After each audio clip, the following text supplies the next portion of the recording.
So, uh, Meatloaf recently passed away, which is why we're covering Bat Out of Hell, and which is why I figured it was best to start with the silent version, and I hopefully you'll forgive the technical difficulties. Yeah, I think with Meatloaf, remember how in 2018 we all complained that it was just killing everyone? Yeah, I think 2022 seems to be the year of people we thought were going to live forever dying off. yeah, Um, I am huge Meatloaf fan, hence why I suggested we do this. yeah, Um,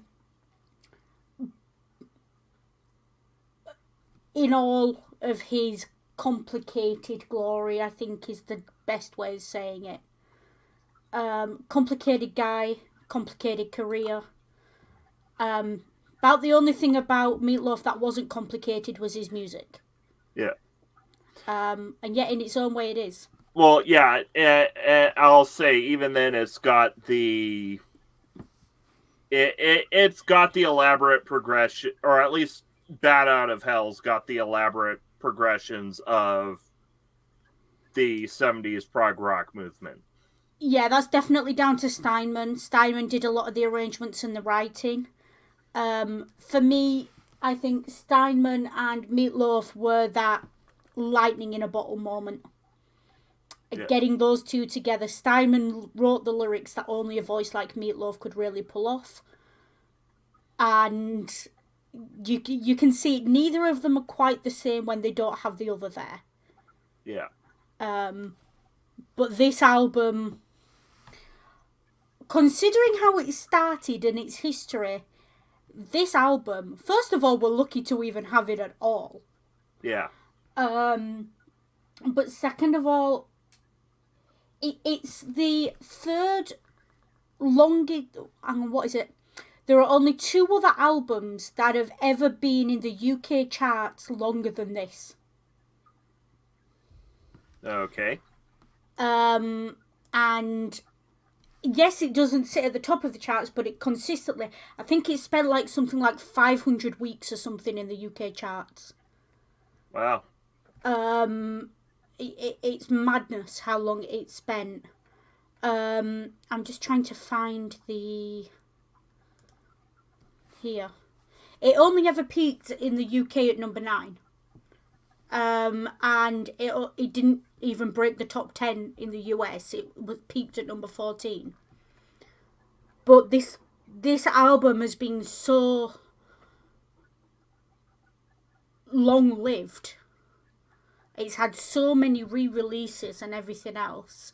Yeah. Yeah, I've got it here. It stayed on the UK album chart for 522 weeks, making it the third longest charting studio album behind Rumours and Dark Side of the Moon. Yeah, And it's been certified 25 times platinum. That is some impressive company to keep, and it doesn't. Yeah. Yeah, no, and according to what I'm reading here, and again, according to something from 2009, in 2009 it was still selling around 200,000 copies a year.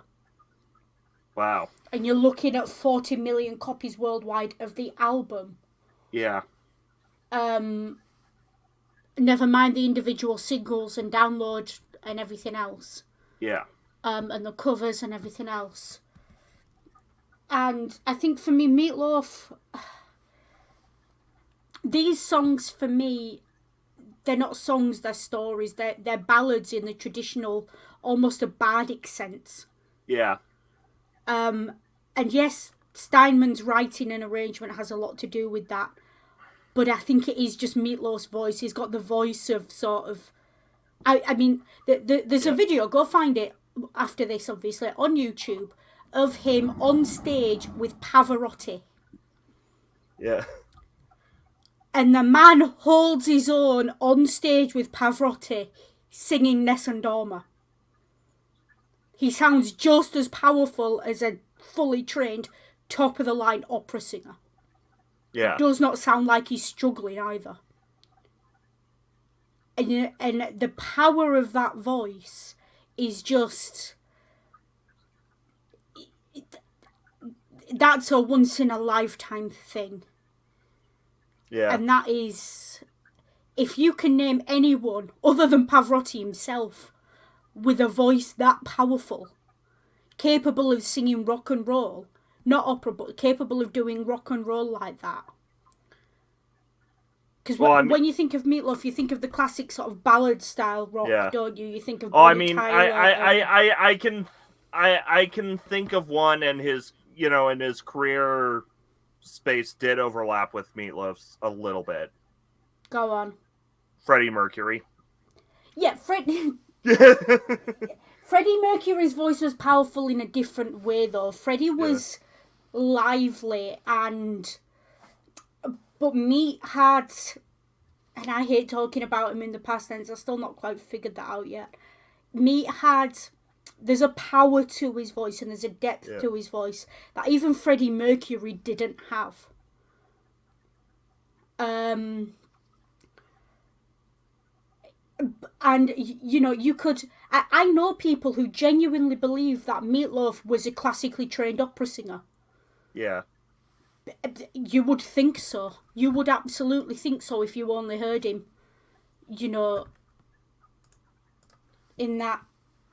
in sort of that kind of music. And it was the era where more classically trained musicians were getting into rock and roll. Exactly. And he almost beat them to it.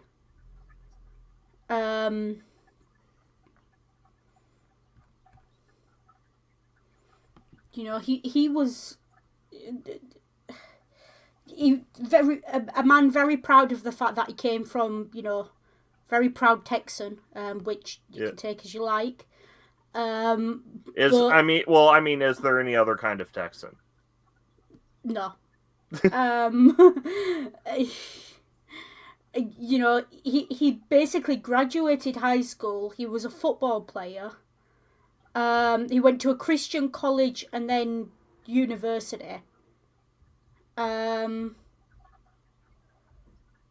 So there's so far as I can tell, other than probably singing in school choirs or singing Christian music, there's no musical training.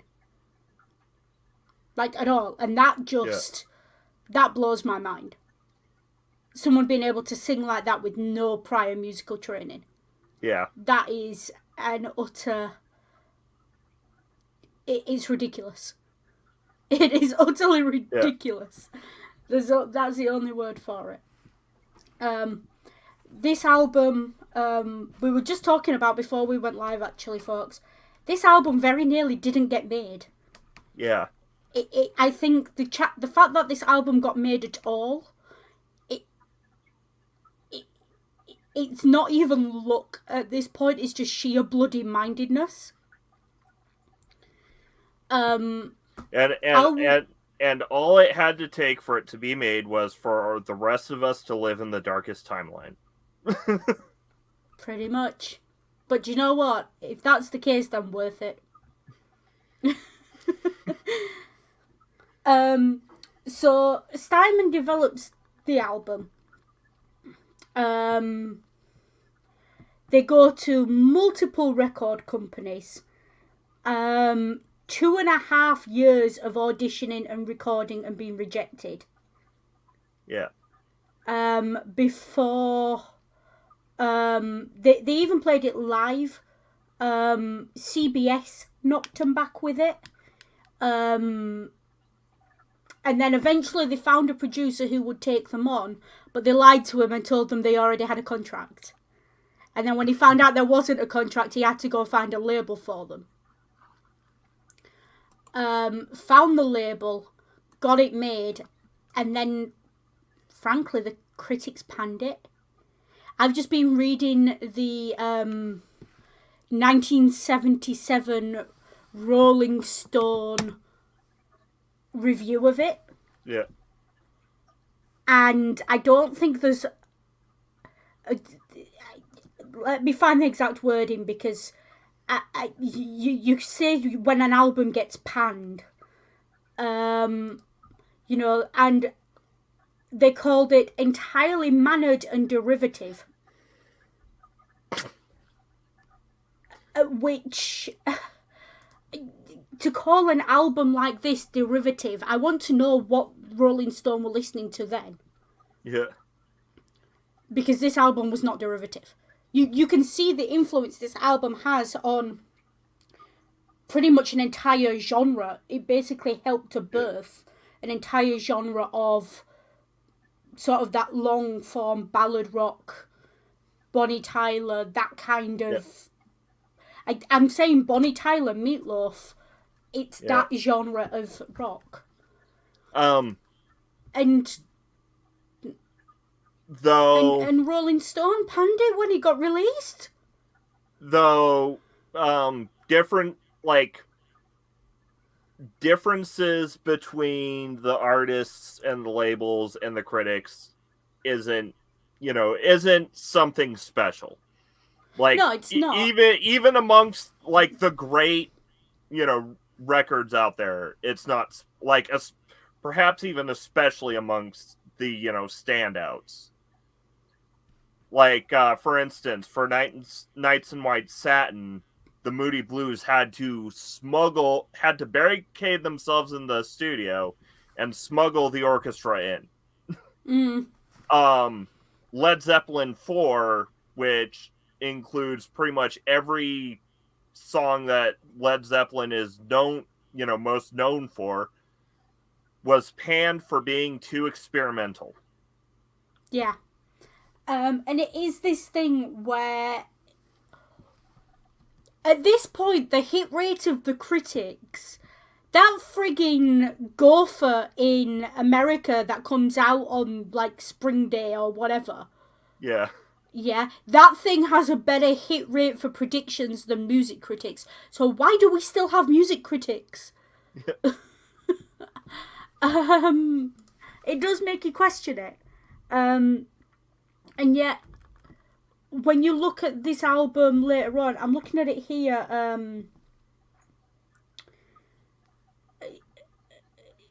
It's whenever this is a voting, whenever it's a vote, it's always this album, and the tracks of this album are always up against Bohemian Rhapsody for best song of all time. Yeah. Like, best 3 songs of all time are like Bohemian Rhapsody, Paradise by the Dashboard Light, and Bright Eyes in this genre. Yeah. So, it is very much it's the people's favourite. Yeah. And honestly, from what I gather of who Meatloaf was as a person, I think he preferred it that way. It doesn't strike me as the kind of guy who particularly gave a damn what the critics thought of him, as long as the people listening were interested. Yeah. Hello, I decided I would jump in for a little. I've decided I would jump in a little and on this one because, I agree with what Noodles would say. Music critics are notoriously bad for, should we say, predicting things. When there's so many great artists or whatever that have done something very new and groundbreaking that they don't seem to get. Now I've made a couple of comments in the chat that I want to just explain where I'm coming from.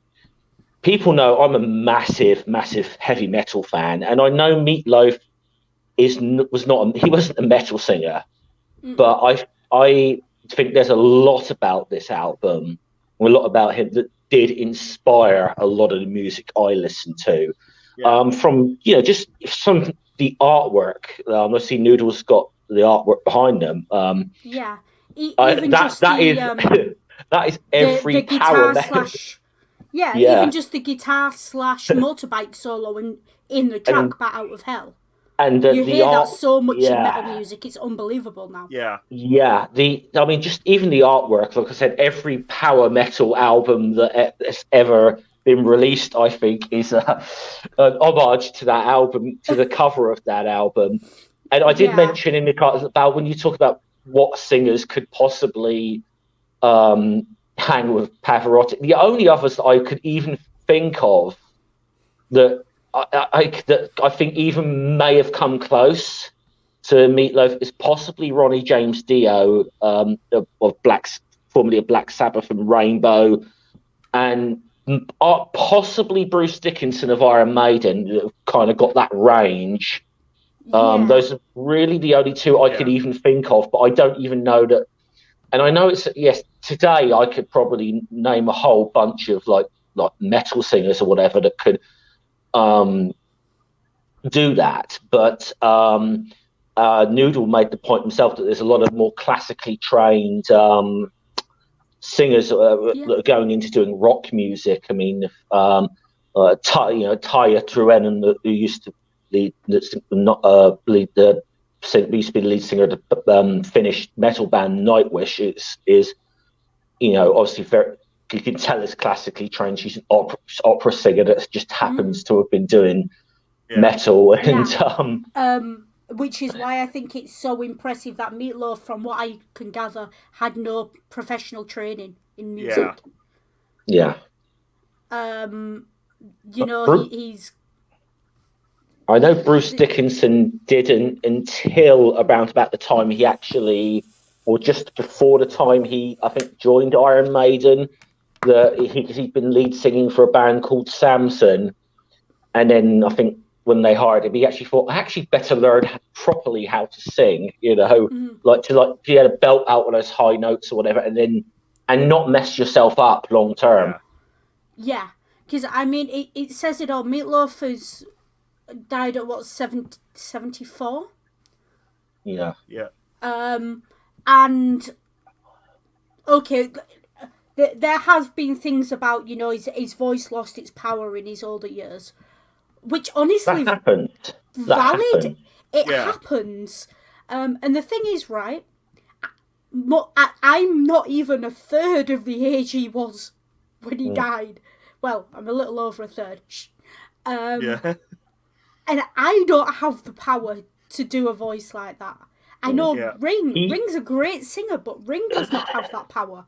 Yeah. You can't expect a 70-year-old to sing like he did at 23, 24. I flat out can't sing, period. But I remember, like, for example, Meatloaf did a concert. There's a estate not far from where I live in a little small town in Hampshire called Romsey, called Broadlands.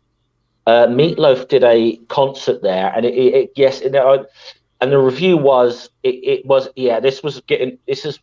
was getting on a bit, and he was off that night. Apparently he didn't, but even the greats have their off nights, And I think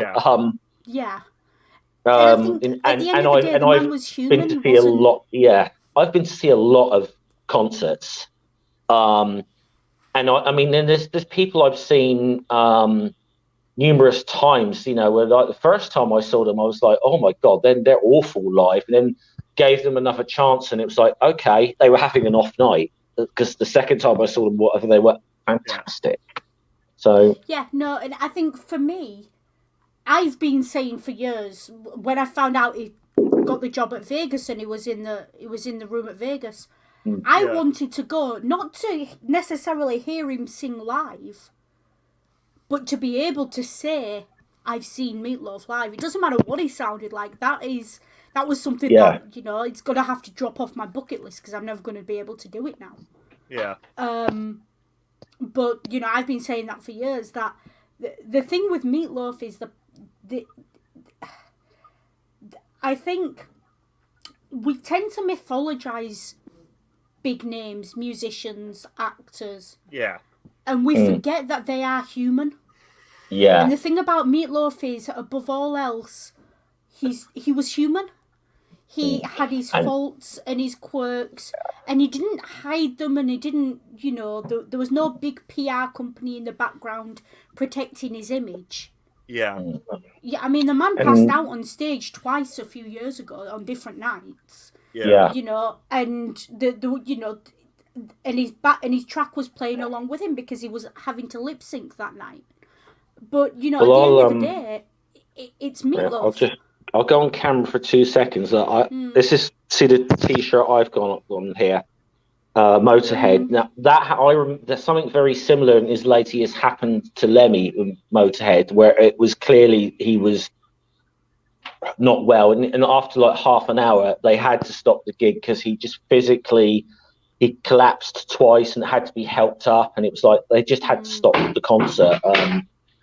And I was also going to just say, can I get the negativity part of this out of the way now?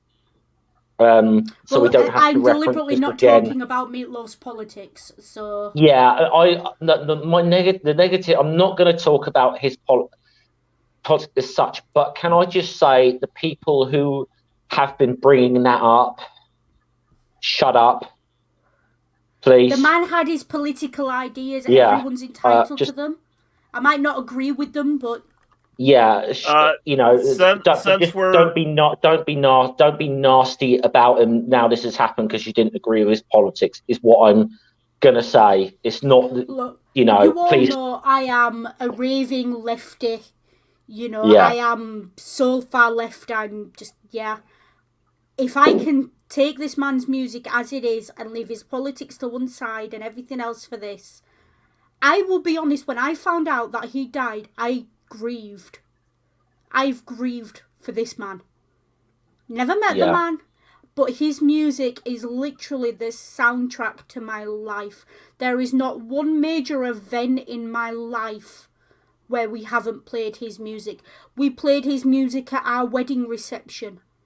I played his music at every major birthday party, Christmas. Anytime a drink came out, the Meatloaf came out. It was always, you know, Meatloaf, Neil Diamond, and, you know, I've got memories of my parents singing along to 2 Out of 3 Ain't Bad.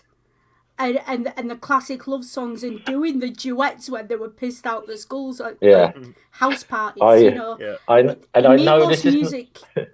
I don't care what his politics were. His music speaks to a lived experience that I think that's why I think the critics don't understand him. Because let's be honest, most critics are privileged little insert expletive. Critics tend to only get behind someone. Meatloaf's music and songs and the way he sings and everything else speak to a very down to earth, a very working class mentality. Yeah. And it means something to those of us who've grown up with it, regardless of his politics or anything else. You know? Yeah. Yeah, and don't come arguing with me about Meatloaf and talking to me about Meatloaf's politics if you still watch Disney. Yeah. Yeah. Well, I listen to metal bands. How many? I can't tell you how many bands I listen to that if I listen to their sort of, should we say, political views, I just want to face palm. But you wouldn't want to be on a stream with me if you agreed with them, would you? Yeah. No, exactly. And I mean, the channel punching bag is a meme for a reason. Yeah. Yes. Exactly. You know, we've got to get her in. And this is the thing with, and there's a lesson in this, that you can take an artist's output and love it and adore it and truly have it be part of your life and not agree with the things they say or do or with their politics. Like, I don't know the ins and outs of how he died. Frankly, I haven't looked. I don't really want to know. I know, for example, that he wasn't all that keen on lockdowns over COVID and everything else. But he put his money where his mouth was. You know, and if that's what killed him, that's what killed him. And he said that outright. And at the end of the day, you've got to respect anyone who's willing to, you know, actually He said it was all well and good. I think the quote from him over the COVID lockdowns and everything else was, it basically boiled down to, it's all well and good putting a stop to things for a while, but you can't stop living indefinitely. Yeah, Which, for a man in his 70s, that's a brave comment to make. And I'm not saying don't wear a mask and ignore lockdowns and all the rest of it. What I'm saying is, if that's what he did and if that's what took him out, he went down. As far as I know, he said As far as I know, he said a couple of things that I may not necessarily agree with.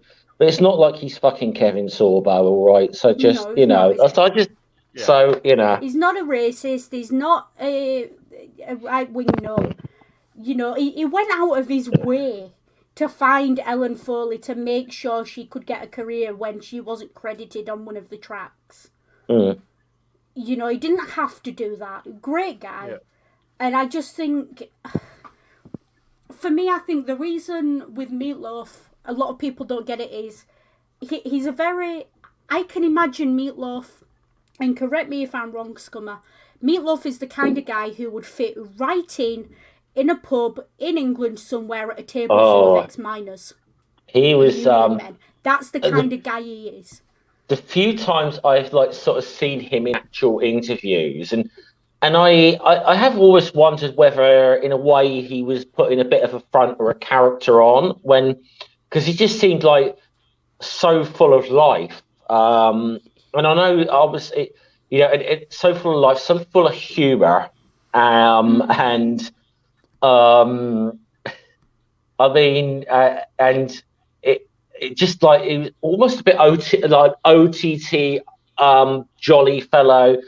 At least maybe that's Santa Claus now. Yeah, and now I know obviously that's a little bit of probably a bit of a front to cover up some, because we do know that he had some issues. I mean, where he couldn't sing for several years because of some issues that he was having. And it really got to him. And he was very open about the fact he suffered from social anxiety as well. Yeah. Yeah. So, you've got to think part of it was an act, but at the end of the day, that's what he is. He's a musician, and he's... It's nice to see someone who actually just lived as he lived. And I think it's a good little maybe lesson for life here, that just to remember that even if someone who's seems that outgoing and the life and soul of the party, there may be something a lot more deep. You just remember that with people who are like that. That there may be something far more deep to them than you might give them credit for. I mean, there are anecdotes of his life. When his mother passed away, he basically isolated himself for months until his friends found him. And there are anecdotes from his life that you sort of think, this guy struggled with his mental health. Yeah. This guy really struggled. And you can see it sometimes in some of his older interviews. You hear it sometimes in the comments that get passed. But at the end of the day, he was a human being. And human beings are complicated, messy, stupid, and sometimes, just sometimes, they happen to be absolutely brilliant at one thing, and that was what he was. Yeah. Yeah, absolutely. And we've got a bit deep here, but I think this is a good lesson for life here, in a sense of that, those people that that may just seem like life and soul of the party, nothing ever phases them. Just remember that could be that they are human as well, and that they can that may be a mask for a lot of inner pain and so on as well. Yeah. And I think there's from what I know of Meatloaf, I do kind of feel that he did put on that sort of front because it was masking a lot of inner anxiety and pain and so on, and sometimes obviously with his music and the way he sung, maybe that was where he let that sort of side of him out in a certain sense, with that deep side to the man. Yeah, and again, it's Yeah, 2 days. Honestly, um, and the thing is with Meatloaf's music as well, there is something. There is that strength to his voice, that power in his voice, that really can pull a person back from the edge, and you can really drown yourself in his music. Yeah. And in his voice, I've heard. Obviously, he and Steinman had a bit of a rocky period after this album. I've heard versions of the songs off this album that Steinman has covered, and they're on like various streaming services you can listen to.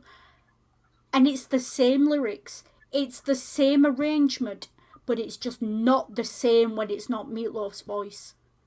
And that's, with all respect to Jim Steinman, Steinman's a music writer. He's not for me.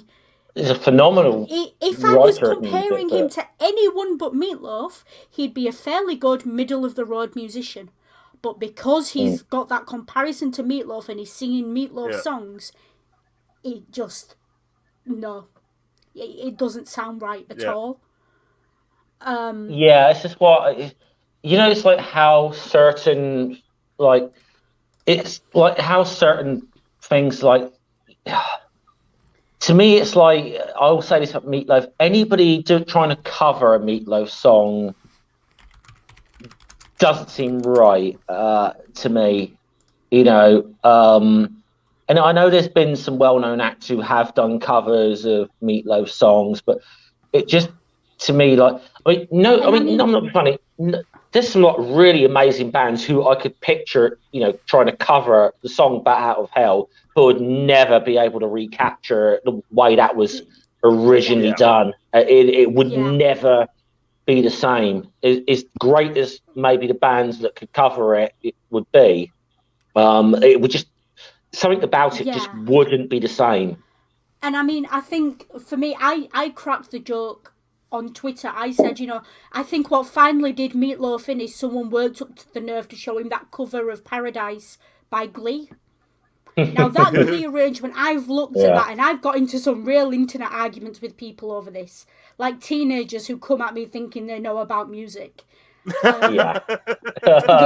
Thinking Glee did it better than Meatloaf. And it's just like, no, Glee needed 4 singers and a backing ensemble to even sound anywhere near as powerful as Meatloaf. Sit down and shut up, you don't know what you're talking about. You know, literally the Glee cover has got 4 lead singers singing the lead tracks. It's got 2 male voices and 2 female voices on it. And it's got a backing ensemble as well for the more powerful chorus verses. And they still don't sound as powerful as Meatloaf. Yeah. That's what I mean by the power of the man's voice.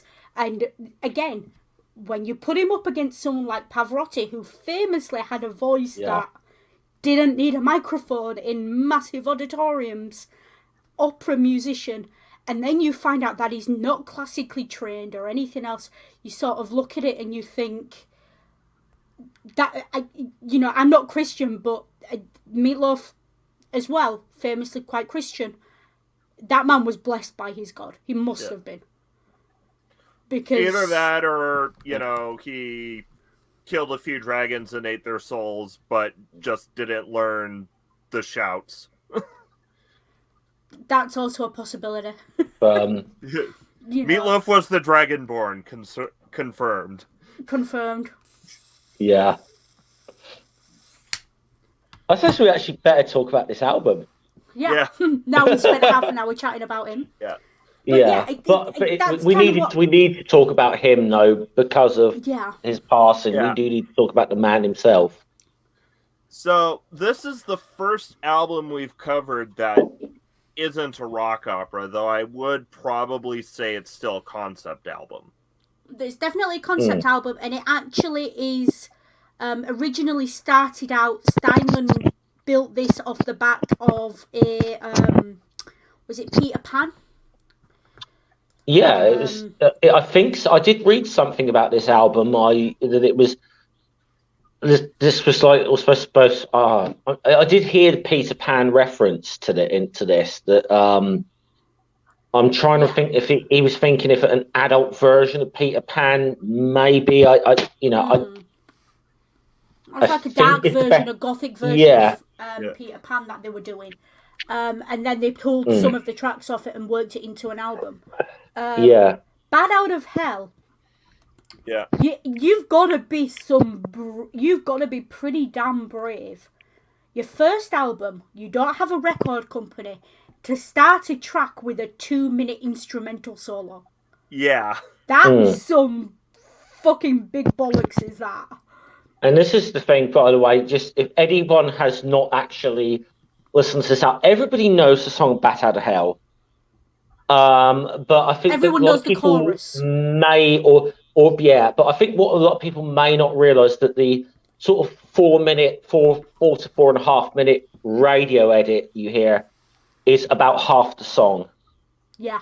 As with most Meatloaf albums tracks top 6 minutes. Paradise by the Dashboard Light is more than 8 minutes. And there's one track that he did, but I'm not sure it's on this album, that's like 12 minutes long. Meatloaf didn't sing 3-minute pop songs. That wasn't Meatloaf's thing at all, in any music he did, not just on this album. Didn't just sing little pop songs. These are full-on ballads. Yeah. Yeah. I mean, but the title track is still, to me, is an epic record. Bat Out of Hell, the actual song is just an epic. Even if it's still epic if you're listening to the 4.5 minute radio version. If you listen to the full thing, it's just epic the way it builds up to. I mean, like you said, it's like a 2-minute period before you even get to the bit that people most know from the radio edit. I mean, the tracks and the way that builds, 9 minutes 52 on the album. Yeah, the way that builds is incredible. Yeah, and like the guitar on it and everything else. It was the producer who did the guitar on it. Yeah, but I only realised today when I was doing research about this album that the motorbike sound on Bat Out of Hell is not actually a motorbike, it's a guitar. Yeah, I had heard that before, but it's nice to have that confirmed. Yeah, it's not actually a motorbike, it is a guitar. And it's the producer, I think his name's Rudin. I can't, if I'm mispronouncing that, I apologise. It looks like he's of German extraction. Rundgren.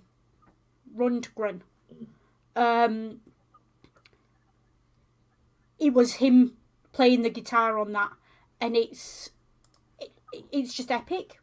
Yeah. And the beauty of Meatloaf's songs as well, and of Steinman's lyrics, you get the complex arrangement, but you also get complex lyrics with it. Yeah. Usually you get one or the other with music, don't you? Let's be honest. You either get epic lyrics, but like plucking on a guitar and badly sung a la Bob Dylan. Yeah. Or you get epic sound, but the lyrics are just very simplistic and very run-of-the-mill. They're very sort of... Like Jimi Hendrix covering Bob Dylan. Yeah. Or even just average pop songs. Sorry, I will defend I will defend that cover version to the death ring. Sorry, fight me. No, it's I know what you mean. I know what you mean. What your critique of that, though? Yeah. And the only other place you really get that combination of epic lyrics and epic music is in heavy metal. Yes. But then a lot of it is screamed so loudly sometimes some people can't handle it. I can't handle heavy metal. I can't hear the lyrics over it sometimes. I need to introduce you to some power metal bands, Noodle, that I think you will like, actually, that have maybe dialed it back from the sort of guttural, that's... And I like I said, I know I'm going to make a lot of heavy metal references talking about this album, even though this is not a metal album, because I recognise how much influence this had on a lot of metal bands to come. And but the title track, "Bat Out of Hell," This Yeah. is, like I said, I think there's a subgenre of metal called power metal, which is and a lot of the imagery of it sort of goes to things like mythology and it's a very big epic feel about it. We'll show his age, or we'll at least show the age of the people who introduced us to music. When I say, if I say to you, having heard the track "Bat Out of Hell," does it surprise you that the first single Jim Steinman ever bought was "Tell Laura I Love Her"? When you listen to the lyrics of "Bat Out of Hell," does not surprise me in the slightest. Because this track it's a 9-minute. It's a love story. It is a love story. It's a tragedy. You know, we get this and I still think that first verse of, you know, sirens are screaming and the fires are burning. Yeah. It's so evocative, and it immediately puts you in somewhere it puts you in the middle of a riot. Yeah. Does that first verse? It's beautiful. That's the mental image I get, news stories of. Oh, we lost Noodle.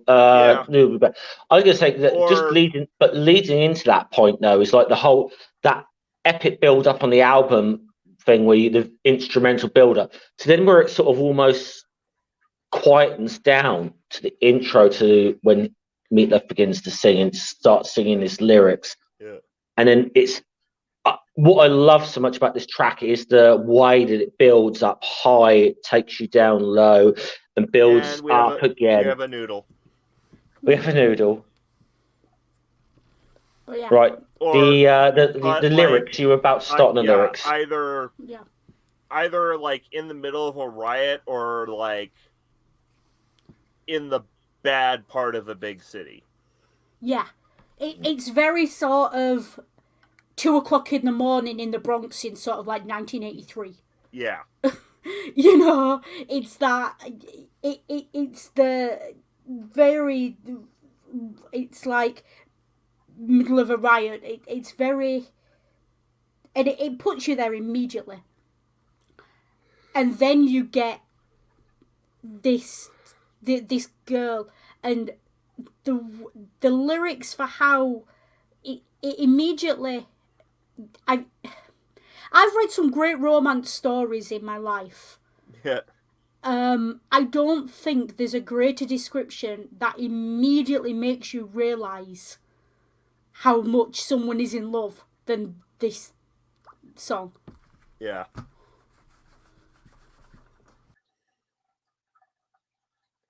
And we lost the noodle again. Yeah, I'm sorry. I'm just going to unmute myself for a second because we've lost Noodle. Yeah, I mean that whole bit with the lyric with the "Oh baby, you're the only thing in this whole world that's pure and really right," and that's pure a real. Good and right. Yeah, it's wow. You know, that's. I'll let you go on, Noodle. Sorry, because I have. It is very much. It's the stereotypical, and I am going to get a little bit corny for a minute, but it's the stereotypical bad boy and golden girl story, is it? Bad boy and the girl next door. That's what this story is. And I think that there's a great thing in this track about you get the impression he jumped on the motorbike because he just needed to clear his head. Yeah. Now I know Scummer's a former biker. I don't call myself a biker. Yes, yeah, Noodle. I will second what you're saying there. Yeah, a lot of the time, sometimes it could be the motorcycle is a very good therapeutic tool, shall we just say? Of like I'm a little pissed off. Let's get on the motorbike. Doesn't matter where we're going. It's just we'll get there when we get there. I'll just ride in a circle. I'll just go for a road I know's good that I can let loose on. You know. Yeah, I'm just gonna go get a bit of speed, get a wind in my helmet, and then go home. Yeah, And exactly. it Now works it out. I may stop somewhere. I may not. Might just ride for 2 hours and then then decide. Okay, I've had enough. Now it's time to head back home. It's one of those yes, things that a very. I live in Bradford, and I used to have a route, and I used to deliberately ride it every Friday night. I'd finish work on a Friday, or whatever my last day of the week was. Yeah. I'd get on my bike, or if it was winter, I'd do it the following day when it was daylight. You didn't want to ride this route in the dark. I'd ride out towards the nearest A road. I'd ride the length of the A road all the way to North Yorkshire, Harrogate in North Yorkshire. Now I'm in West Yorkshire, so that's a good 70 miles. Yeah. And then I'd come back, and I'd come back the long way round through the city, because obviously traffic and things. And then I'd come back on, locally we call it Mad Mile. And it's an A road, but...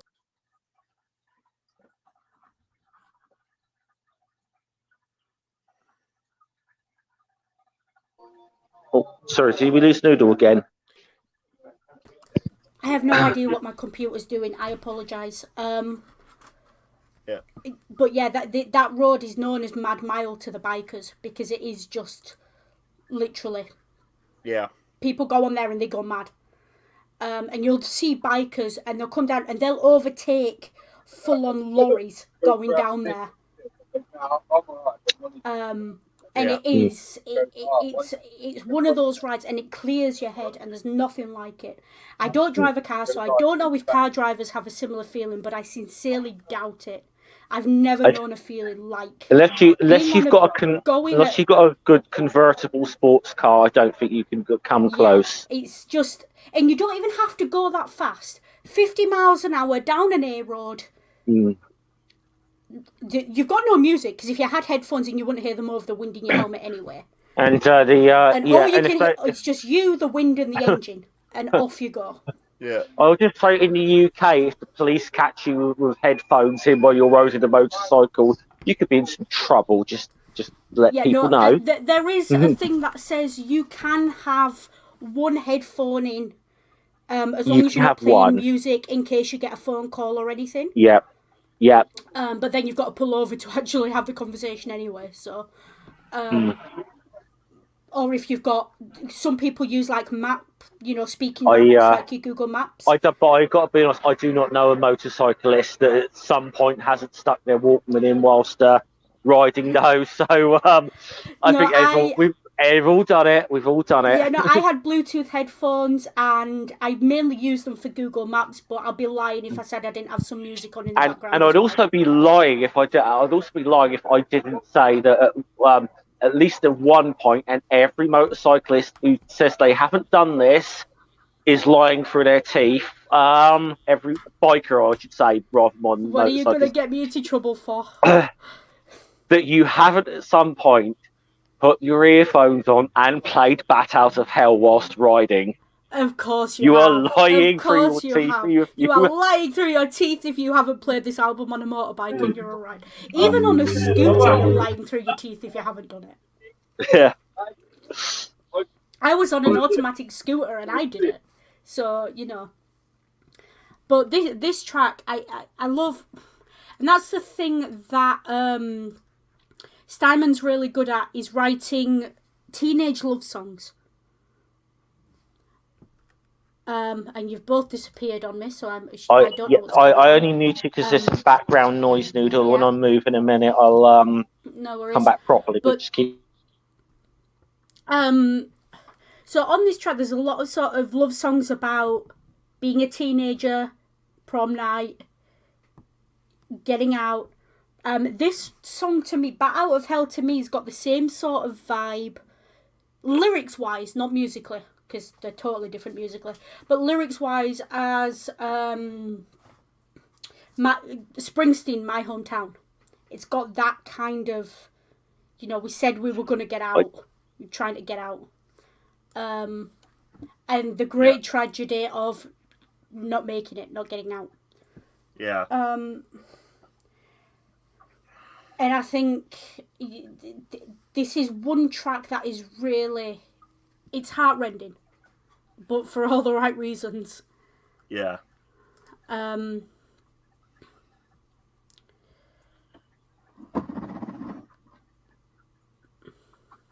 yeah.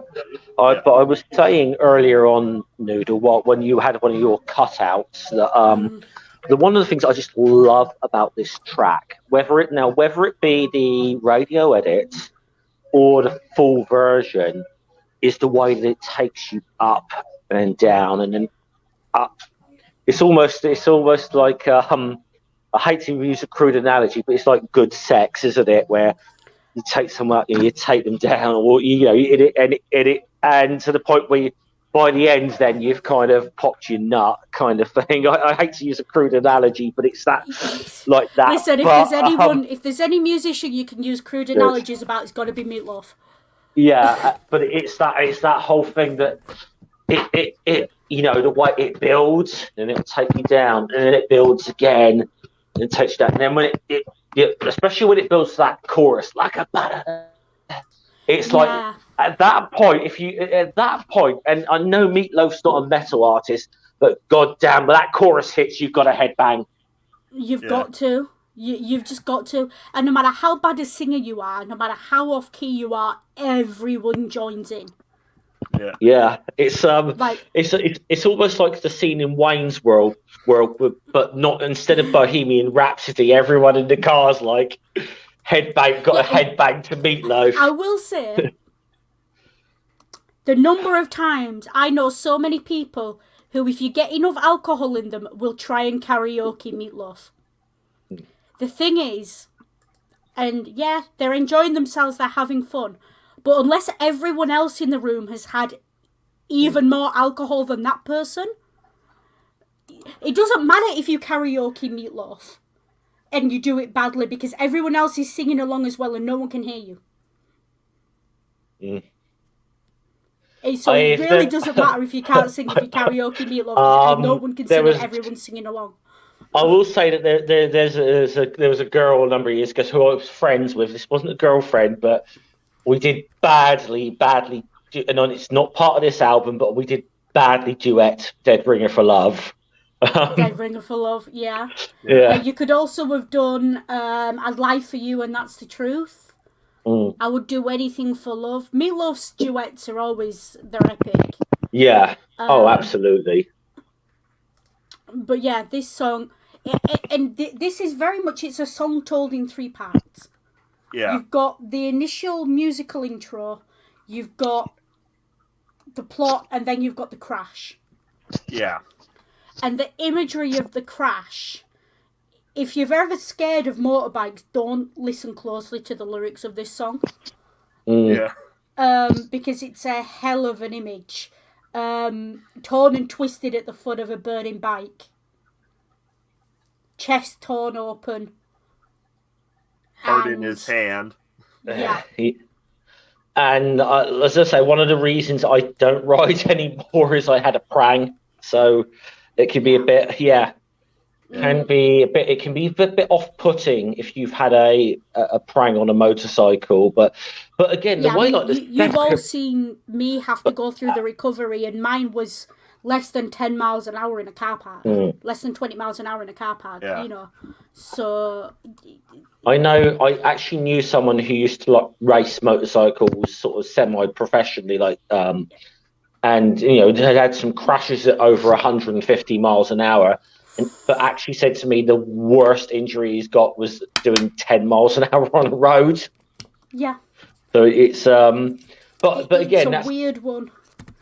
But that whole thing, like the way the second verse of it goes, I'm gonna hit the highway like a batter. That is just. We all know that feeling. Anyone who's ever ridden on 2 wheels knows that feeling. I want to get out there and I'm gonna twist and I'm gonna go and nothing's gonna stop me and the car's better move because I ain't stopping. And we've all been at that. And really, you probably shouldn't get on a bike if you're in that mood. Yeah. You really probably shouldn't get on a bike if you're in that mood.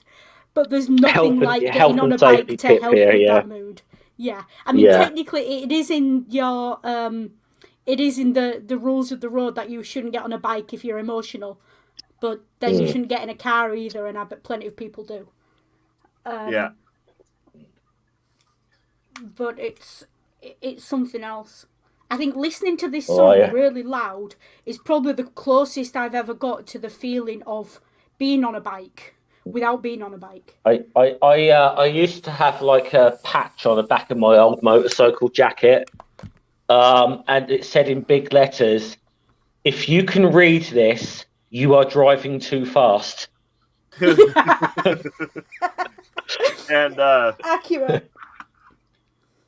But and then at the end, and then out as it goes into the next track, it starts quiet with the next track is almost the opposite. Yeah, it starts very quiet and you get this back and forward.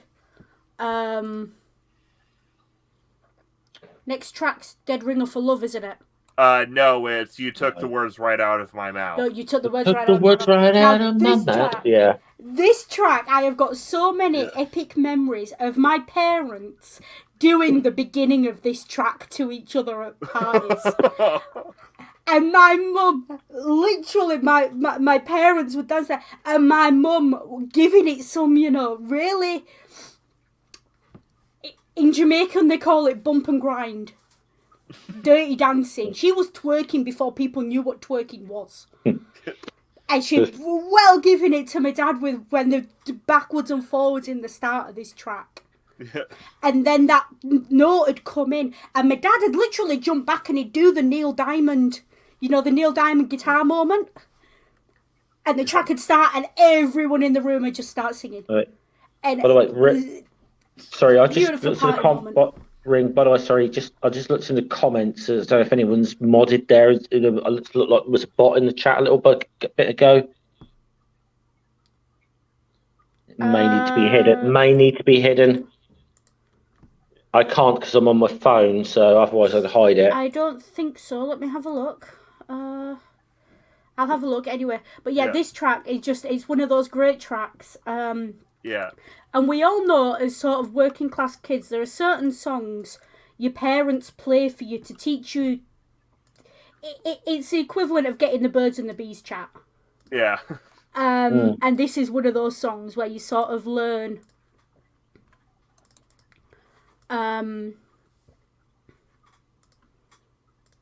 Yeah. Yeah.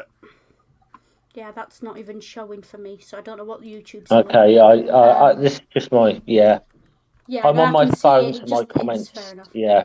Yeah. But yeah, and it is just one of those songs that, and a lot of Meatloaf songs are like this. They can teach you about life and about love in a way that's really, it's idealized.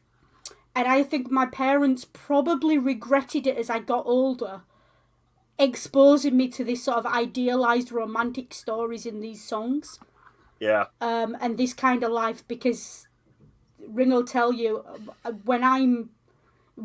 I really went hell for leather. When I fall in love, I all or nothing. And a lot of it is the influence of this kind of music. Growing up, you sort of by the way, Sandy, no, I know you're not a bot, by the way. Nah, we know you're not a bot, Santa. Yeah. At least not on this stream. Yeah. Well, and Santy is no longer a bot on the other stream. Santy is a spider. This is Sandy, not Santy. Yeah, Santy is a spider. Yeah. But yeah, this track, great love song. And I do love the sort of snarky, the great line, I bet you say that to all the boys. Yeah. It's just perfect. Yeah. It's. I like that. Yeah, and it's like. It just, these tracks, and you'll hear me say that a lot, these tracks are really. They're real. Even though this entire album seems to exist in a world of a heightened reality, an operatic reality, they speak to really truths of certain situations. Yeah. And they don't just do it because of you know, because of the music and the arrangements. A lot of it is it's Meatloaf's voice. Like so this album as a whole, Bat Out of Hell, speaks to, and I'm going to say this as someone who didn't have the teenage romance experience. Me neither, but I lived it vicariously through this music. I think we're all in that boat here. I think we can probably safely say that none of us had the. Like, it speaks to the teenage romance experience in a way that I'd say is probably only matched by Bob Seger, but the difference is Bat Out of Hell is in the heat of the moment of the experience. Meanwhile, Bob Seger's looking back on it. Yeah, but if you think a lot of the tracks on Bat Out of Hell are looking back on it as well, but retain the fire of it. And one of the things that I was reading about, apparently it's sort of, Steinman says none of these tracks are autobiographical in any way, shape or form. But one comment someone passed was, I can't imagine Steinman having a teenage experience like that, but I can imagine Steinman imagining it. Yeah. And yeah, I think that's what these tracks do. They give that, it's that heightened reality of an idealized teenage experience, but they do then bring you crashing back to earth. Literally, in the case of Bat Out of Hell, crashing back to earth with reality as well. Yeah.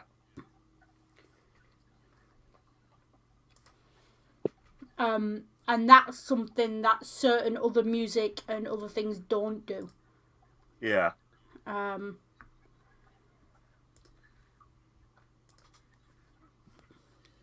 yeah.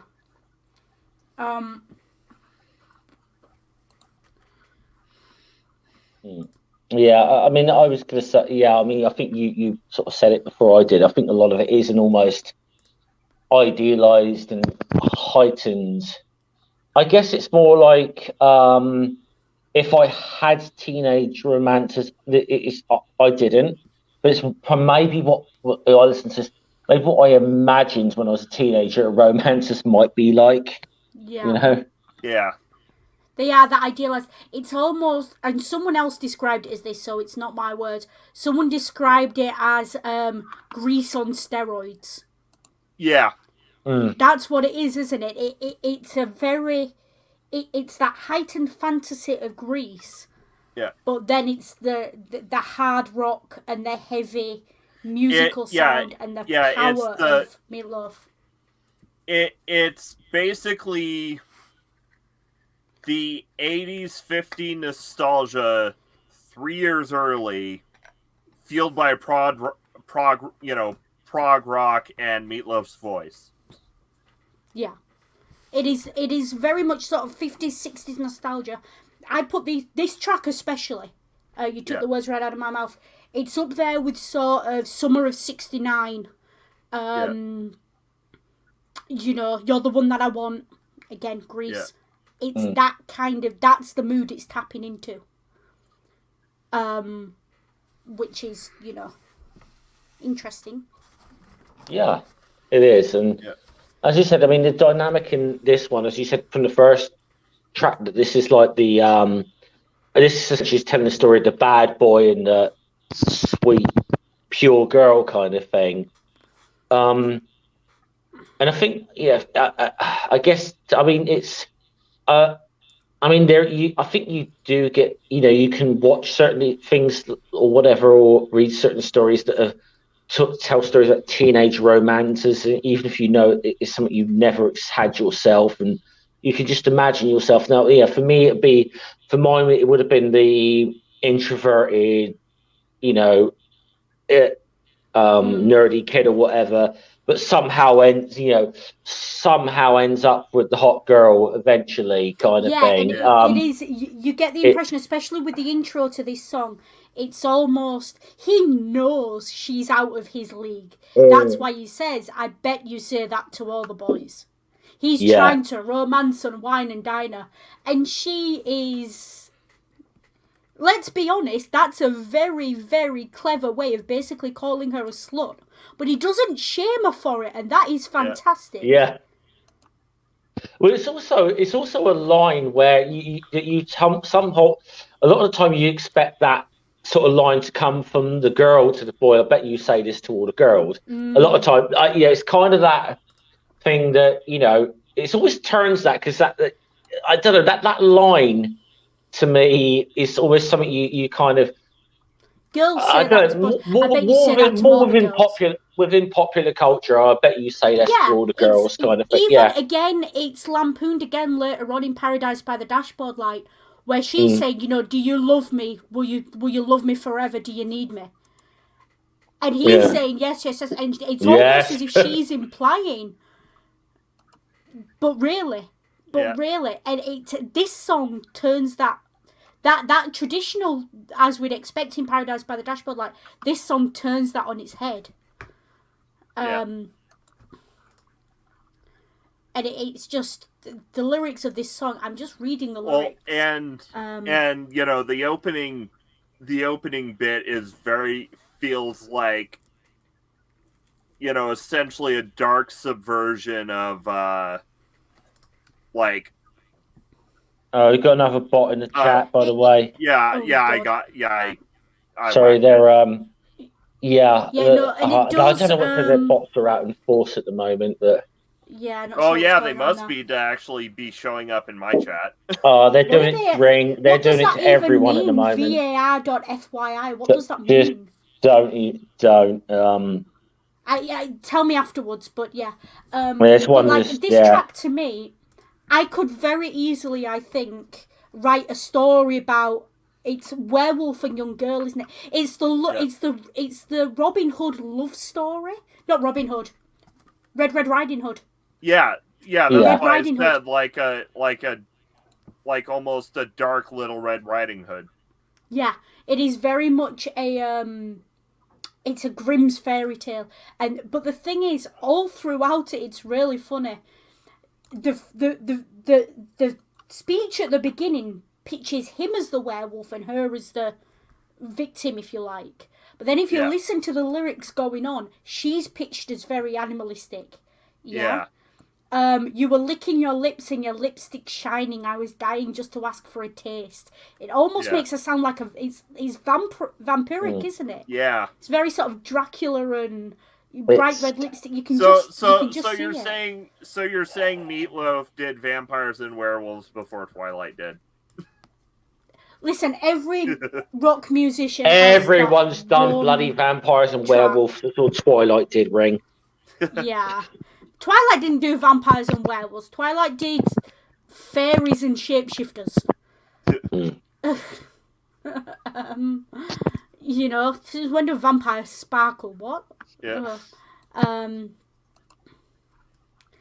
And again, the thing is with a lot of Meatloaf songs as well, a lot of them are very, very good. They're basically about sex. Yeah. Let's be honest, they are all basically about sex.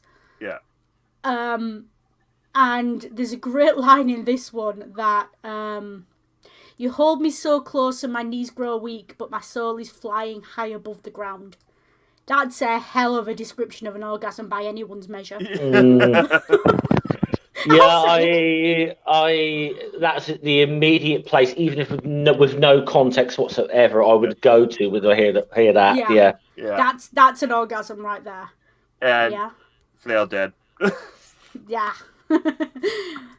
Yeah. But yeah, and it just. Yeah. And it is it's interesting it's really nice. I think the thing with this genre of music. Yeah. The reason I like this genre of music, coming through as a teenager who thought I was cisgender at the time, it's one of the few genres of music where the female characters in the tracks, or the female musicians, have agency. Like, have real agency and they're the ones in control. Yeah. And that really comes through in this song. Like, she's clearly the one in control, and he's just along for the ride. I mean, yeah, and especially this maybe, I don't know necessarily this is the first time, but you a lot of the times within, because I do sort of put this, if I'm gonna put it within the genre, probably rock and roll. If I'm gonna put this whole album within it, and it's difficult to sort of put this in one box, really. This album, honestly, and or Meatloaf as a whole. But I'd probably say maybe like 80s proto metal. Possibly, you could argue. I mean, like I said, this is but a lot of, like I said, a lot of very good metal is based in rock and roll. And it's and vice versa. I mean, let's say I'll give a contemporary example of a band that was around at the same time as this album would have come out, who were often put in the heavy metal box, but then really not. It's a band called AC/DC, who's one of my all-time favorites. And a lot of their songs are sex, drugs, and rock and roll, but a lot of it is more about their. And this is the thing you can maybe go back with especially with a lot of male rock and roll singers or whatever. It's all about their. A lot of the time, it's about their. Yeah, it might be. There might be some. There might be some aesthetic. lust, but there might be some lust in it. But a lot of it is more. Hey, like. I screw all the girls kind of thing. Ain't I great? Yeah. Whatever. Or where in this one it's like, okay, he's like, I want to screw the girl, but I don't, I'm afraid to, almost, in a way, and that's the thing, I think. And a lot of with Meatloaf's lyrics, because his voice is so powerful, unless you're actually listening for the lyrics, which a lot of people will probably find that difficult because it's hard not to be just taken up in his voice, you will miss a lot of the insecurity that comes through in the lyrics. Because his voice sounds so powerful, it doesn't jar. It's like, how can someone who sounds like that be insecure and everything else? And, it's obviously it's an act, it's the things, and Steinman wrote the lyrics. But you do get, with Meatloaf, especially with these tracks, and you see it on Heaven Can Wait, the next track as well, where you kind of have to really pay attention and contextualize Meatloaf's voice. Yeah. Because he's got great range. If you listen to a track like this, that's really quite loud and in your face and, heavy. And then you've got Heaven Can Wait, which is a tearjerker. Yeah. The two of them, the range even just on this album is magic. Oh, yeah. And Meatloaf is very good at lending his voice to certain emotions, but in such a way that you've really got to listen. Yeah. You can't just... I think a lot of people would, if they were being honest, would admit that they listen to some Meatloaf songs and they don't listen to the words. All they're hearing is the sound and the voice. Yeah. But when you listen to the words, the voice just... And I mean... I'm usually a words first kind of person. But, even, listening to it twice for this, to the album twice for this stream, I was just pulled away. Yeah. And the voice draws you away from that. And you get the feel of the lyrics without ever actually hearing the words or processing them. And that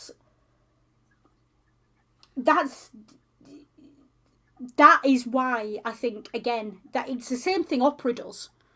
You don't have to know the lyrics. You don't have to speak Italian to understand an opera. Yeah. You just have to listen and listen to the sounds. And you can get the gist of most of it. Yeah. or German or Italian or Spanish, whatever language the opera's in. And that's why I think, honestly, my dad genuinely thinks Meatloaf was an opera trained singer. Yeah. And I'm just like, Dad, no, he's not. But Meatloaf has that skill. And that skill is something opera singers take years to develop. And he just had it. Yeah. But yeah. Going on now to the tearjerker of the album, Heaven Can Wait. Yeah. This to me is Meatloaf's Who Wants to Live Forever. Or is Who Wants to Live Forever Freddie Mercury's Heaven Can Wait. Well, I think I think just the timing would probably put Meatloaf as, or this is Freddie's. This would put I was going to say this Meatloaf would have done this. This was way predates this because Who Wants to? I mean, for those who don't know, that was the soundtrack. Who Wants to Live Forever was soundtrack from Highlander. So and Freddie wrote that when he was dying and everything else, and this song Heaven Can Wait, when you listen to the lyrics, very Christian, very, very Christian. And again, it's the final line in it, let the altars shine, and it's there's a great story. I'm good slight tangent, but it is related. I'll get there. Just let me get there. So, when Dr. King was getting ready to make his speech at the Washington Memorial, he started his speech, and most people weren't listening. It was the end of the day. He wasn't a top bill or anything like that. Yeah. And they could all see that he was it was a flop. No one was listening. No one cared. Who's this random civil rights, who is he? Yeah. Kind of thing. And then someone shouted out to Dr. King and said, tell him about the dream. Tell him about the dream, Martin. And the story goes that the two guys stood behind him. One turned to the other and said, these people don't know it, but they're about to go to church. Yeah. And that's what this song does. That's what Meatloaf does with this song. He takes you to church with this song. It's very much a funeral song. Yeah.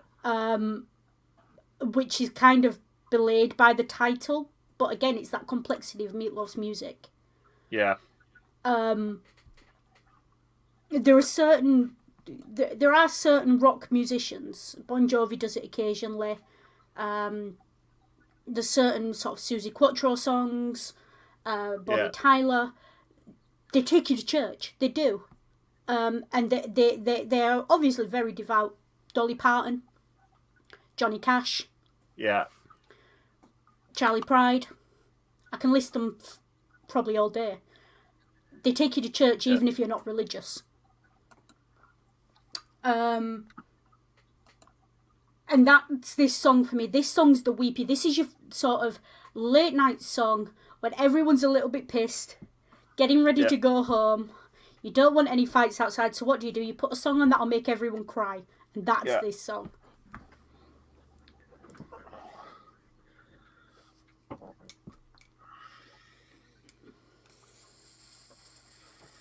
And I think a great message in this track because the lyrics go, I've got a taste of paradise and that's all I really needed to make me stay. Yeah. And there's I have a standing joke with my dad where we say, obviously being different religions and things, the way we talk about death is a bit odd. But one of the things my dad likes to say is, well, whatever's on the other side must be good because no one's come back yet. And to me, this song speaks to that kind of attitude of, it's almost, it almost transcends whatever religion you are, or if you're no religion at all. It's just, it's hopeful, even as it's exploring death and loss. and sort of everyday tragedy as well. Yeah. And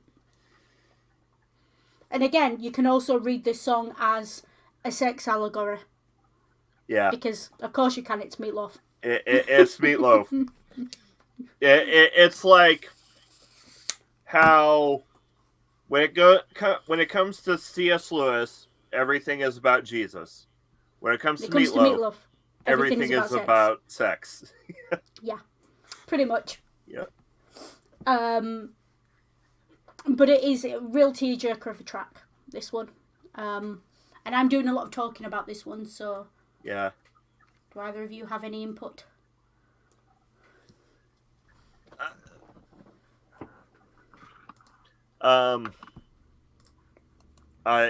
Sorry, I've, like... You're, yeah, I'm sorry. You're gonna mostly end up carrying this because you're the one who grew up with Meatloaf. Yeah, I'm the one who grew up with Meatloaf, and that's valid. Yeah. So unless Scum has got anything to say about this one, we'll move on to All Revved Up.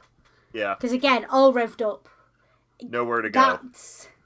That's the track you play before you go out on a night out. But yeah, unless Scum has got anything to say about... or a really fun night in. That's also a potential reading, but of course, this is Meatloaf.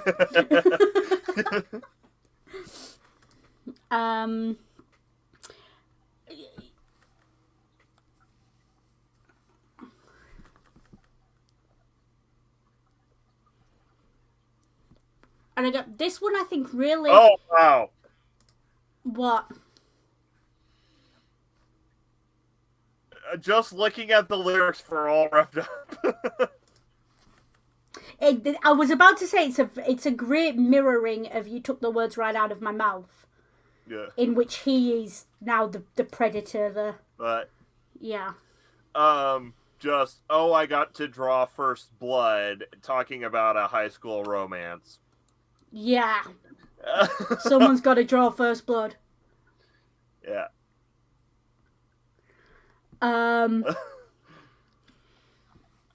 Yes, it does mean exactly what you think it means, Ring. Yes. And And again, All Revved Up, one of those songs that you can really, really dance to and sing along to. Yeah. And, you know, growing up with it, I'm sure it was hilarious to the adults in my life that I was 4 or 5 years old singing these songs.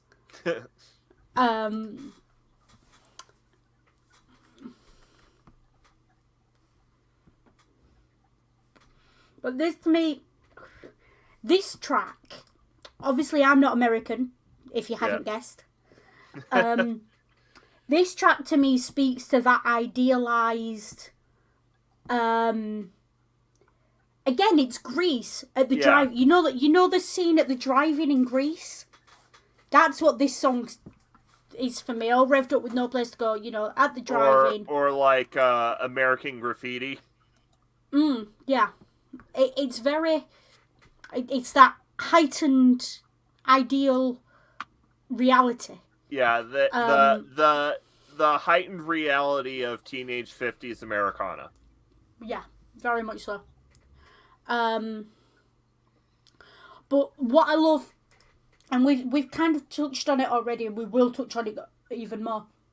But got to be careful what I say on Meatloaf streams, because that could have meant something entirely different. Heightened 50s Americana always had a kind of innocence to it. Like, Grease had an innocence to it insofar as it stopped at the playground. It never went too far. The closest you got was a steamed up window as you walked past at the drive-in.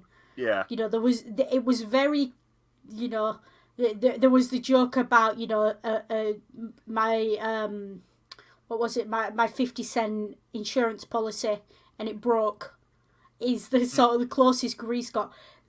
Meatloaf and Jim Steinman really, and I really do think a lot of this is Jim Steinman because he seems the type from what I've read about him. Really just sort of pulling the veil back off that and just like, no, these kids are down and dirty and they're fucking like rabbits. Yeah. And not afraid to say it. Yeah. Which is interesting as well. But I do.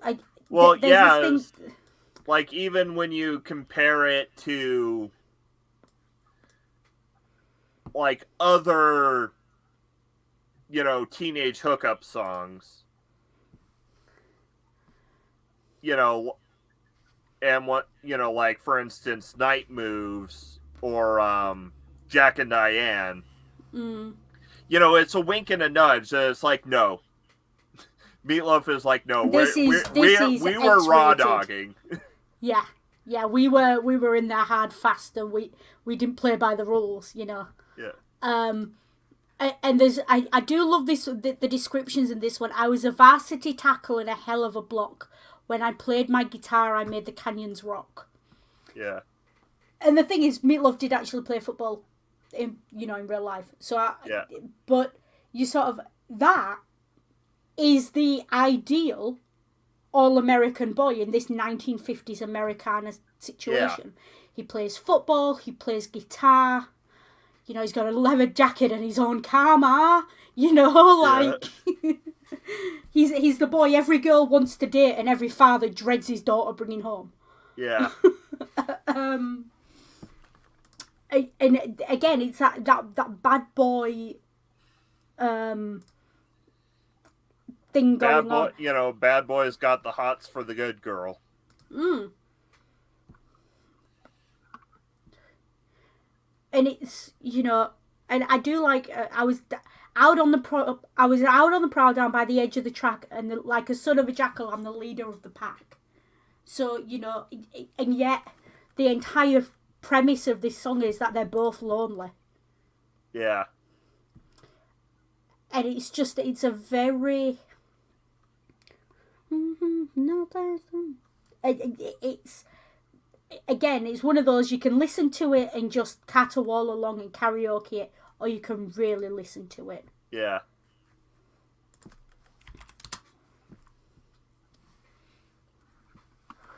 And it is that's sort of, if you like, the disc one.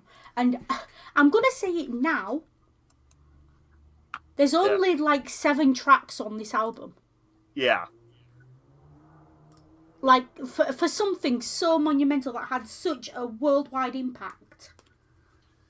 Yeah, there's only 7 tracks on this album, but only one of those tracks is less than 4.5 minutes long, and it's not by much.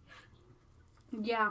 Yeah, it's all revved up with No Place to Go's got 4 minutes 20 seconds. Yeah. And it's the shortest I mean, the whole track. album's only an hour long. Hello, am I coming through now?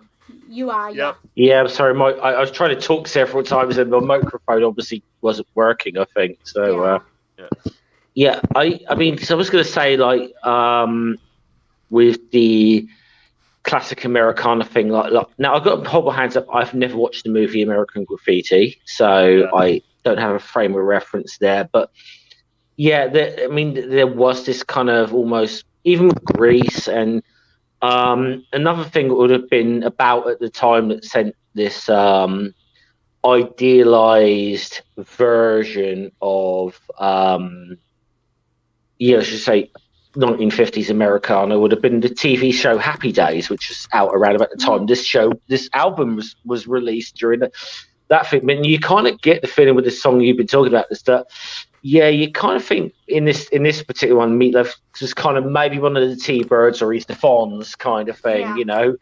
And it is very much, but again, it's that loneliness. That definitely, if you've ever watched Grease, that comes through in Grease. Of, you know, the loneliness of the two of them.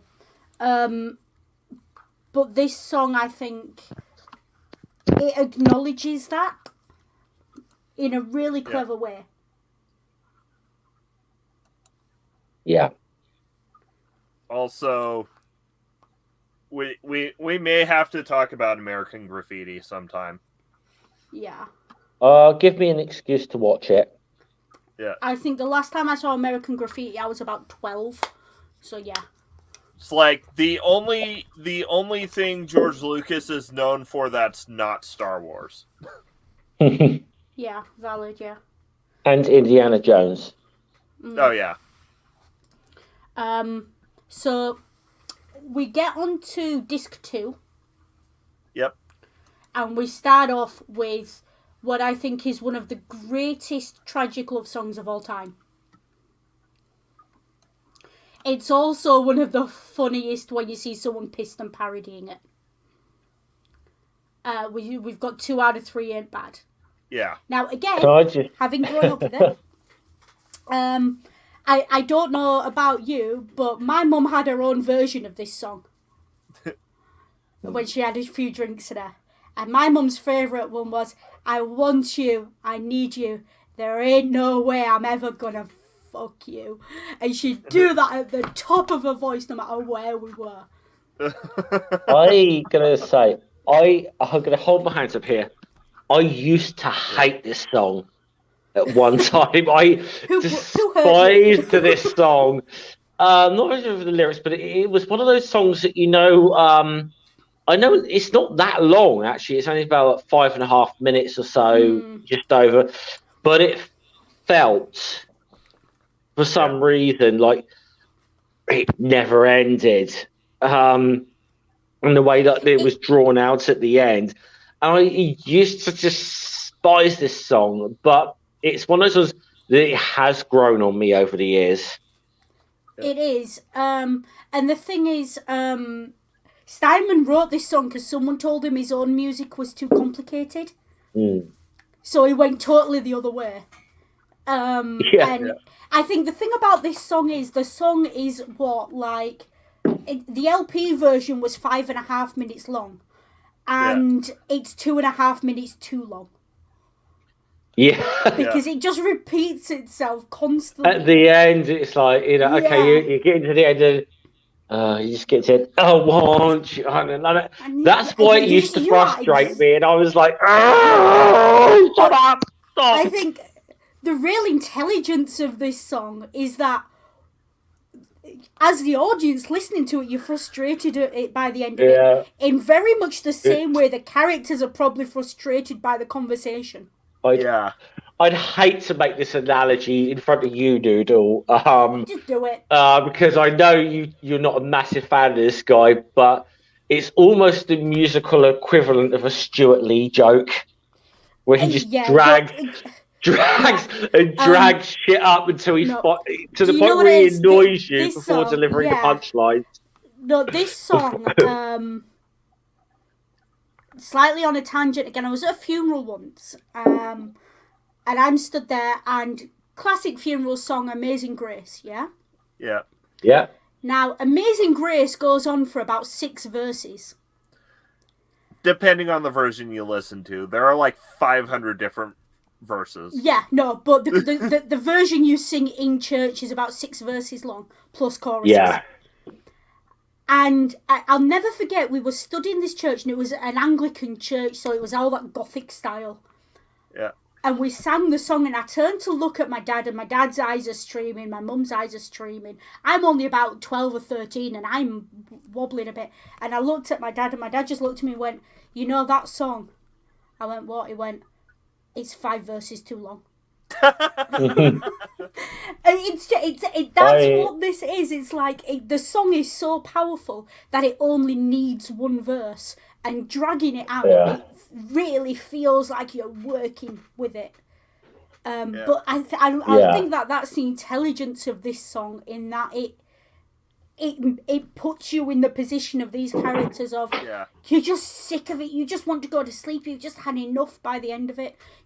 I guess you're talking in circles. My feeling about this is possibly this song works if you're listening to the whole album. This song works. I think it's sometimes when you hear it on the radio, Oh, that's God, yeah, I you think can't wait for it to maybe end. when it's like, Yeah. oh god damn, stop. It's Yeah. like, and I know it's like Yeah, but and the thing is, it's this song is not all that long. It really it's isn't. not but I think it's really intelligent, especially because you've got the lyric of "Baby, we can talk all night, but that ain't getting us nowhere." And you do feel like after the first minute and a half of this song, you ain't getting nowhere.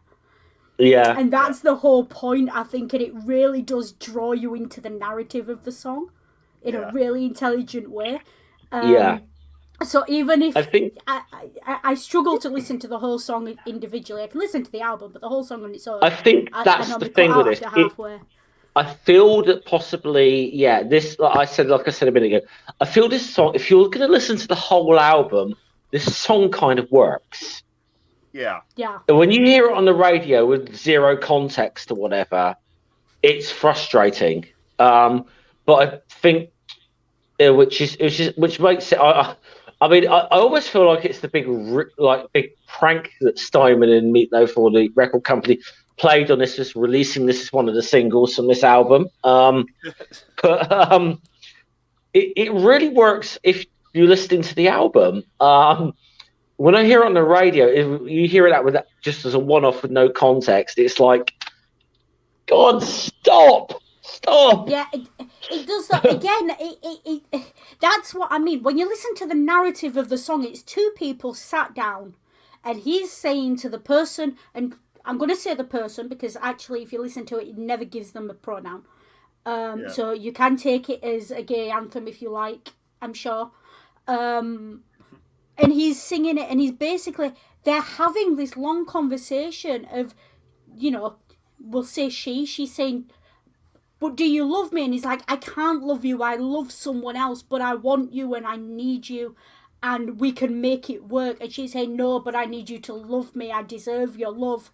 Yeah. And it's that going round in circles, and in the way that it comes together, you really feel like you are in on this conversation and you just want it to be over. And that's why, as long as it's, yes, it's an irritating song, yes, it's a song that's 2 minutes too long, even on the radio edit, which is only like 3.5 minutes, it's still 2 minutes too long. But that's the intelligence and the brilliance of the song.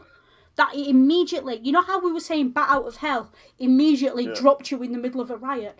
This song drops you into the middle of that argument between these two people that's already been going for 5 hours and will go on for another 2 days. And you just want to sleep and you want to clear your head. Or has been, going on and on for months. Yeah. It's on and on and on, and it's just not letting up. And yes, it's a simple song. It's very repetitive.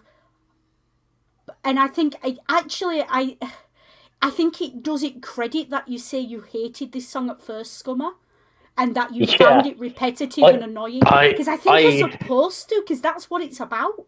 Like I said, I know. I made the analogy of like the whole. It's like one of Stuart Lee's jokes where he does this repetitive thing, where he'll get you to the point where you're like getting fucking frustrated, like just. Get it over with. But when the punchline comes, it's worth it, kind of thing. I feel maybe this is like the musical equivalent of that. Yeah, and I think with this track, especially given the track that follows, it's almost, if you want to take that analogy of the Stuart Lee joke, the punchline being worth it, you have this track and then it goes straight into Paradise by the Dashboard Light, and that's the punchline, and by God, was it worth it? Yeah.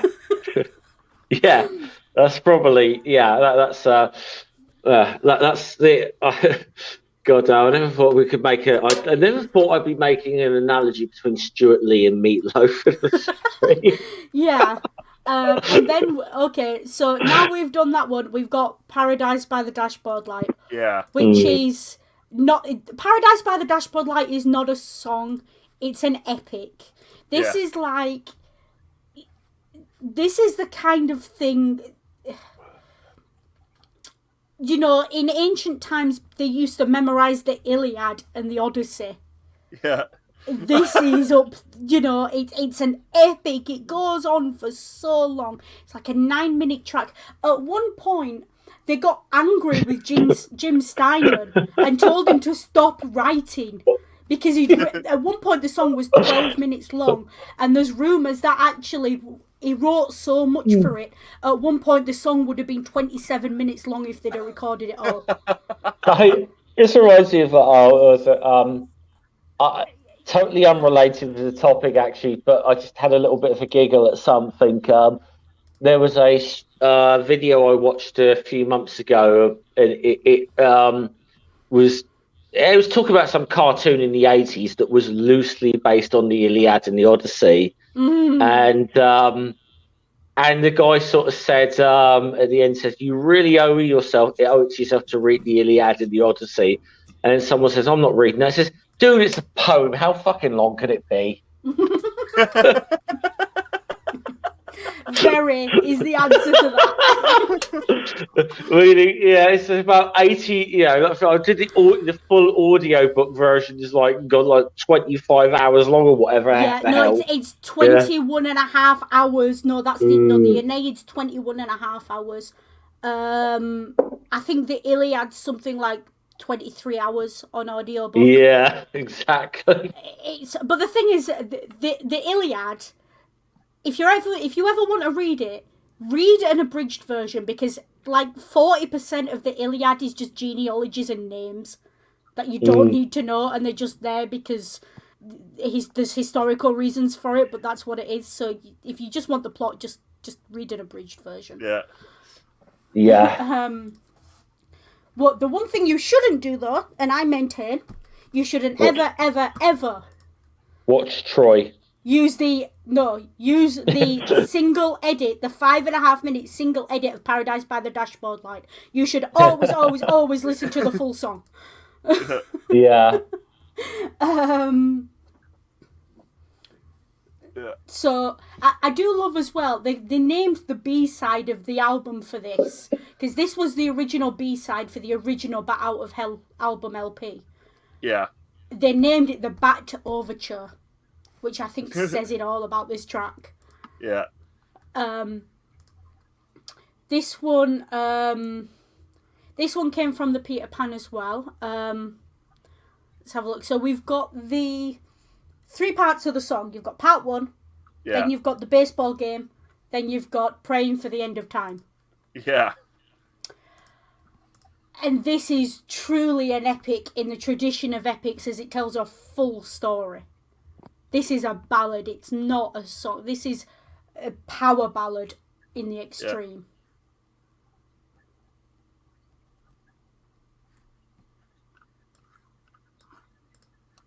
Yeah. So we've got this, the start of it now. I am going to load up the lyrics because I want to deep dive into this track, because this is my favourite track. Yeah. Like, if I could get away with it, I would definitely have this track at my funeral. Oh, God. You would. I would! That's what's called planning ahead. Yeah. No, but I would, because that would be a way to finish off a funeral and just like, okay, now go drink. That's, yeah. That's probably better than my funeral plans, which involves a sort of somewhat Jack-in-the-Box prank.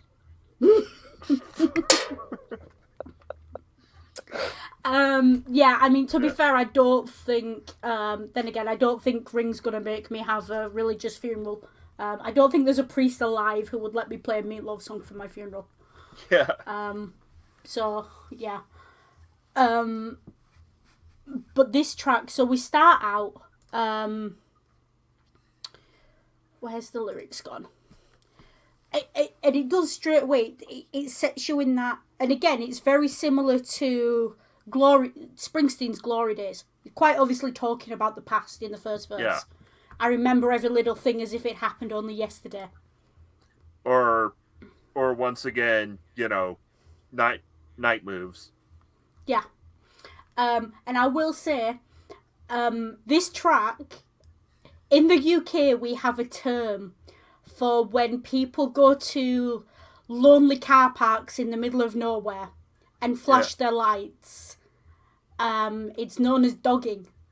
I was going to say does dogging. have that kind of vibe, doesn't it? Yeah.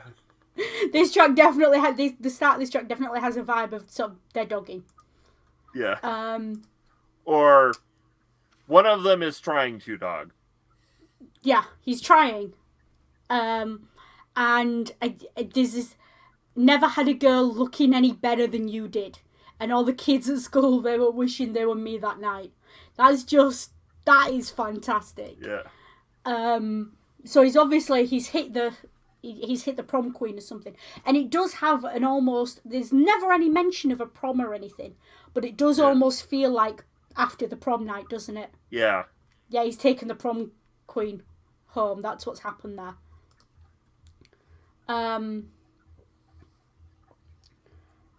And then, again, if you've ever seen anyone who's drunk dancing to this and it's come on, hold on tight, and if you ever, you almost can't help doing this. Yeah.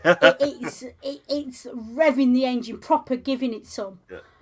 And this track just really, yeah. Again, if the other ones were, it's about sex, duh, it's Meatloaf. This one is, it's about sex, duh. Yeah. Like, it just, there's nothing else it can be about. Yeah. And I'm sure if Ring wants to embarrass me, they've got memories of me dancing along to this at various nights out. Things got fun when Paradise got turned on. Yeah, things get fun. Things got heated. Yeah. I think is the term you're looking for. Yeah. No, not heated. Heated means something different. Hot, that's the word you were looking for. Steamy. Yeah.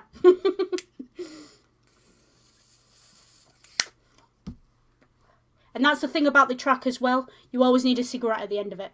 Yeah.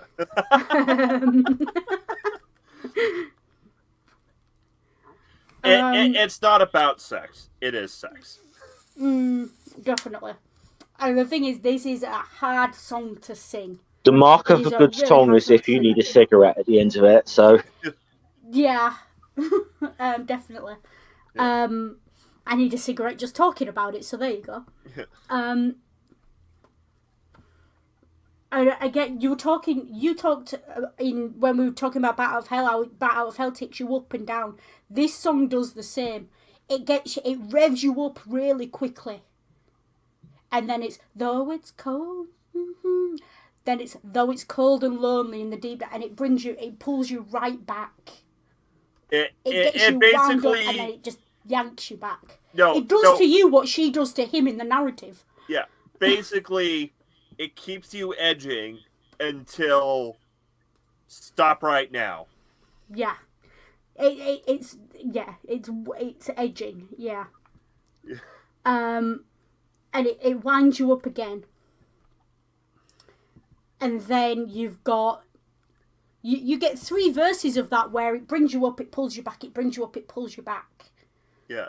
And the lyrics are really simplistic, and then you've got the baseball game. Now, the guy who did the baseball game was an Italian Catholic and claimed that he had no idea what he was supposedly doing the commentation for, what it was about. Yeah. Bullshit, because that commentary doesn't make sense in baseball, and there's only one thing that commentary can be about. Yeah.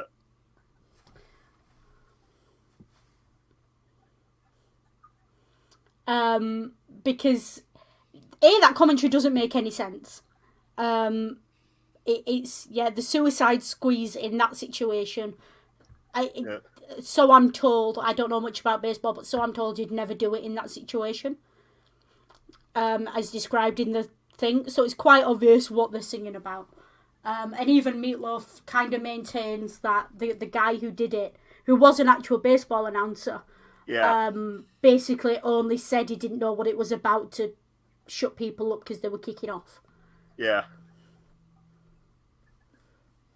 Because for some reason Catholics don't want to talk about sex. Yeah. and everyone knows about the baseball metaphor. The baseball metaphor was a thing before Paradise. Oh yeah. Like, the baseball metaphor has been a thing since baseball's been around. Yeah. Not that long then. And it does. It takes him to first base, second base, third. Yeah. Holy cow, stolen base. He's taking a pretty big lead out there. Almost daring him to try and pick him off. Pitcher glances over, winds up, it's bunted down the third baseline. The suicide squeeze is on. Here he comes. Squeeze play, it's going to be close. Holy cow, I think he's going to make it. Stop right there. Yeah. There is no way that is about anything but sex. Yeah. You miss me with that. Yeah. And the power of her voice when she does that. Yeah. Yeah. You've got to... It's just Ellen Foley, man. Just, yeah. Well, and, before the baseball, like, leading into the baseball is, well, right before the chorus is, we're going all the way tonight. We're going to go. No, Yeah. it is right leading into the baseball day. We're going to go all the way tonight. We're going to go all the way tonight. Yeah.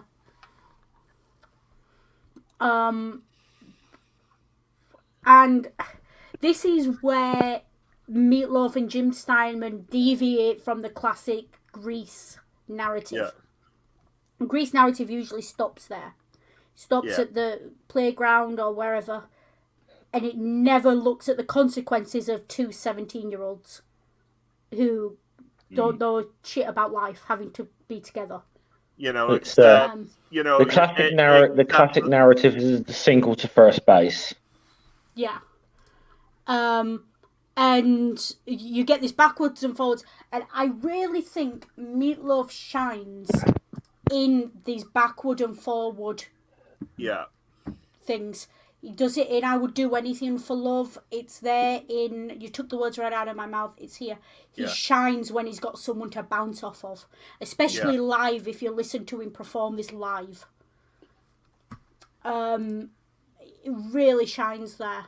And then you get... And the speeding up, and as it speeds up, the instrumentals drop off of Let Me Sleep on It, baby, let me sleep on it. I'll give you an answer in the morning. And then she's like, I gotta know right now, do you love me? And then Let Me Sleep on It, and backward, and really, it gets really frenzied.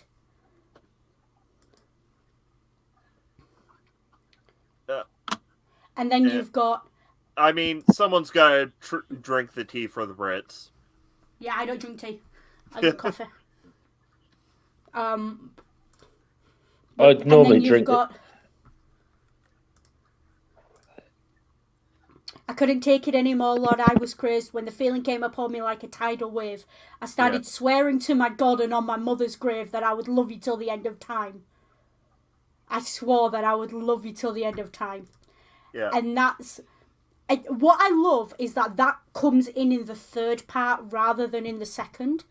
Because the very next line is, so now I'm praying for the end of time. Yeah. And it's that very traditional... Yeah, he'll stand by his word. He's a man of his word. Yeah. But I'm praying for the end of time to hurry up. So, it's, it is, it is the tragedy of the Puritan attitude towards sex, particularly of the 1950s. It's like, yeah, you do it, but if you do it, you gotta be married. Yeah, or you've got to get married if you've done it. Yeah. And it's, I'll never break my promise or forget my vow, but God only knows what I could do right now. Yeah. It's just, it's only the last sort of minute of the song that you get this, but it really ties it together and creates that really... And I bet it was probably a really common narrative in the 80s of people who were teenagers in the 50s. Yeah. Fucked around, found out, got married. They're in their 40s now. They've got teenagers. And they're looking and they're thinking, God only knows what I could do right now. Yeah. You know? Yeah. And like there's a reason why the divorce rate briefly skyrocketed the second people were allowed to, have no fault divorces. Yeah. Because we were young and stupid and we wanted to fuck. But that's not grounds for a marriage. No matter what, no matter what your pastor tells you in sex ed. Yeah. And it's like, and it is that, and it's also this, Santi said it in the chat. Yeah. The standing joke, anytime you see a couple who have been together 7 years, you'd have got less for murder. Yeah. You'd have got less for murder. It's a standing joke in the UK. I don't know if Scummer's ever had it said, but it's very common up north. There's a reason it's called the 7-year itch. Yeah, let's just say that. Yeah, and it's like you'd have got 5 foot for good behaviour for murder, And it's that attitude of no one can honestly, and it feeds into an entire comedic genre of the "I hate my spouse" jokes. Yeah. That doesn't make sense anymore because we have it's also, no fault divorces. But it's a general thing though. Even like if you worked for a place for a long time, it's a general joke. Like I've worked at the same place to say, coming 20, going on to 21 years now, and it's been over 21 years at the same place I work for, and I'm like, God damn, murderers get less than this shit, It's it's like I'm coming up. I've worked where I work 5 years now, and I'm just like, I'd have got less for murder on good behaviour. Yeah, it's a stat. I mean, I don't think that's a UK exclusive joke. I think that's a standard joke. Yeah. I think imagine it's probably a joke that translates to whatever the sentence is for murder in a culture. Because I know Americans have these stupid 100-year sentences and stuff. Yeah. Well, the way I view it is that Norway has the maximum sentence for any crime for 21 years, and I've already done more than that. Yeah. So you're free and clear, aren't you? Yeah. Theoretically. Theoretically, yeah. I'm not in Norway. That's the problem. But this track had to be mixed like 3 or 4 times to get it right. Oh, I bet. And they did 10 days of rehearsals just to this one track. Foley recorded her singing part in one take. She did it in one take, and she was only meant to be the demo on this track. She was not meant to be the final singer on this track. She was only there as a guide singer for him. Yeah. So, and the story goes, I've read her obituary of him where she says, let me find it. Where is it? She says it.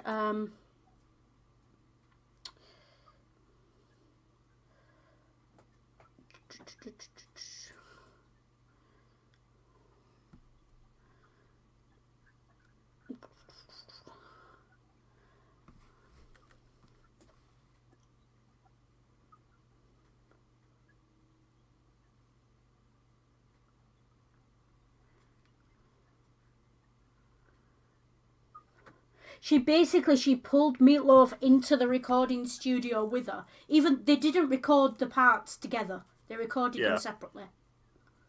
And she pulled him in and she made him sit down while she sang it to him. And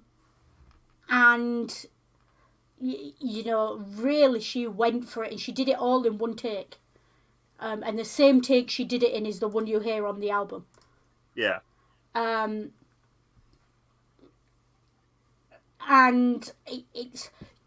she deserves all credit for that. She was not credited on the original track because she was the demo singer. But then Meatloaf essentially reached out to her and said, I'm on tour, I need someone to duet this with me, come and duet it with me. to make sure she got her moment in the light. And she, in an interview she gave regarding this, she basically said, he gave her a career doing that. Yeah. Otherwise, she'd have got nowhere. Which there's two ways you can. Because obviously, He gave her the credit she was due. Even he sort of went around in a certain respect, you said that's a very altruistic thing for Meatloaf to have done, and I'm not going to take that away from him. But at the same time, he said he needed someone to bounce off of. Yeah. And probably realised that and was like, you can. I know you can do this with me.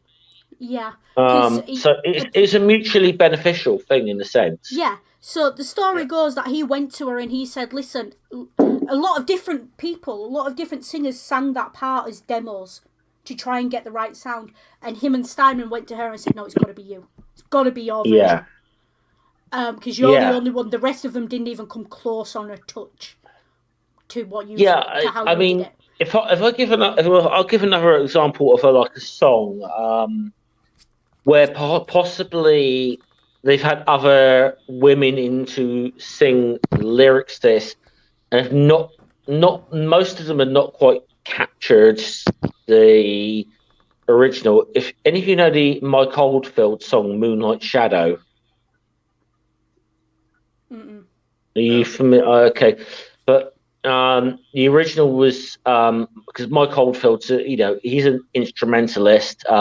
Wrote this song called "Moonlight Shadow," which his wife at the time, I think her stage name was Maggie Moon, did the original. It's a brilliantly beautiful, haunting kind of song. And they split up, and obviously, so whenever this thing was done on tour, you'd get a female vocalist in. I mean, some of them were good, but it just didn't quite capture the magic. Yeah. No, of the original. I think in a heyday, Bonnie Tyler could probably do a good rendition of this. And I think he did do with Bonnie Tyler. He did "I Would Do Anything for Love," didn't he? He did that live. I'm not 100% sure on that, but I know obviously Steinman worked a lot with Bonnie Tyler as well, so he worked with her, sense. And Cher did it. Cher did. Was it 2 Out of 3 Aren't Bad? Cher did. She did "Dead Ringer for Love" with Meatloaf. "Dead Ringer for Love," yeah, that's it. So there were women with the powerful voice out there, but Ellen Foley, man, none of them as amazing, as brilliant, as utterly legendary. Bonnie Tyler, Cher, all these big names are. None of them can touch her on this track. Yeah. And again, it's that moment of Steinman's lyrics, Meat's voice, Ellen's voice, and it's lightning in a bottle. Yeah.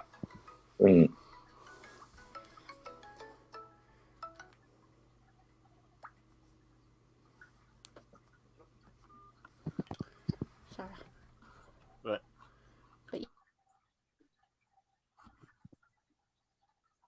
yeah. So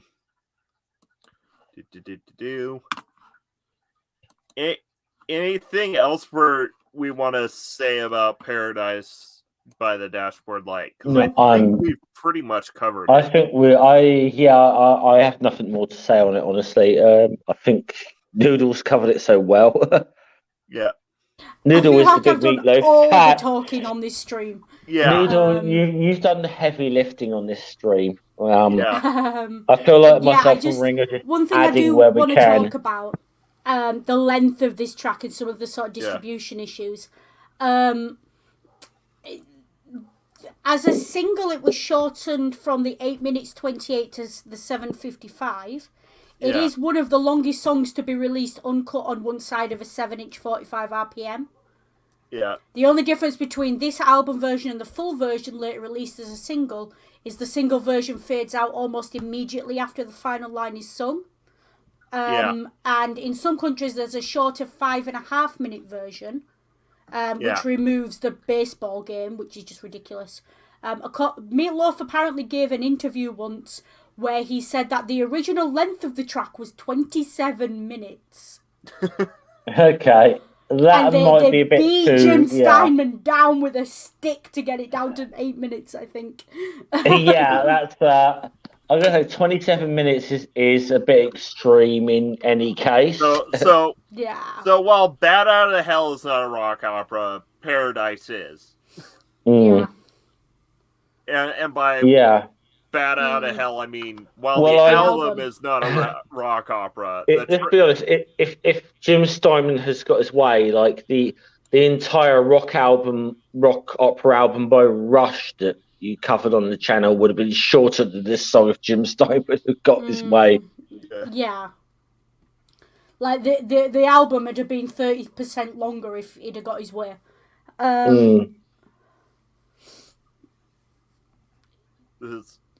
Steinman was like, I really want you to sing about banging in a car. Yeah. No, I think it says it all. In the Netherlands, this became Meatloaf's biggest all-time hit, reaching #1 at the end of 78. And a hit there in 1988 as well. In Belgium, it stalled at #2 for 5 weeks. It got blocked from the #1 position by, guess what? What? The Village People, YMCA.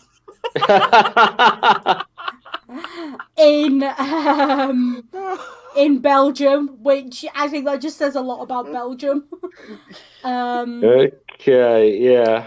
It didn't actually chart at all in the UK. It's never charted in the UK as this song. How liberal sexual attitudes are in mainland Europe compared to the UK people. Yeah, like this.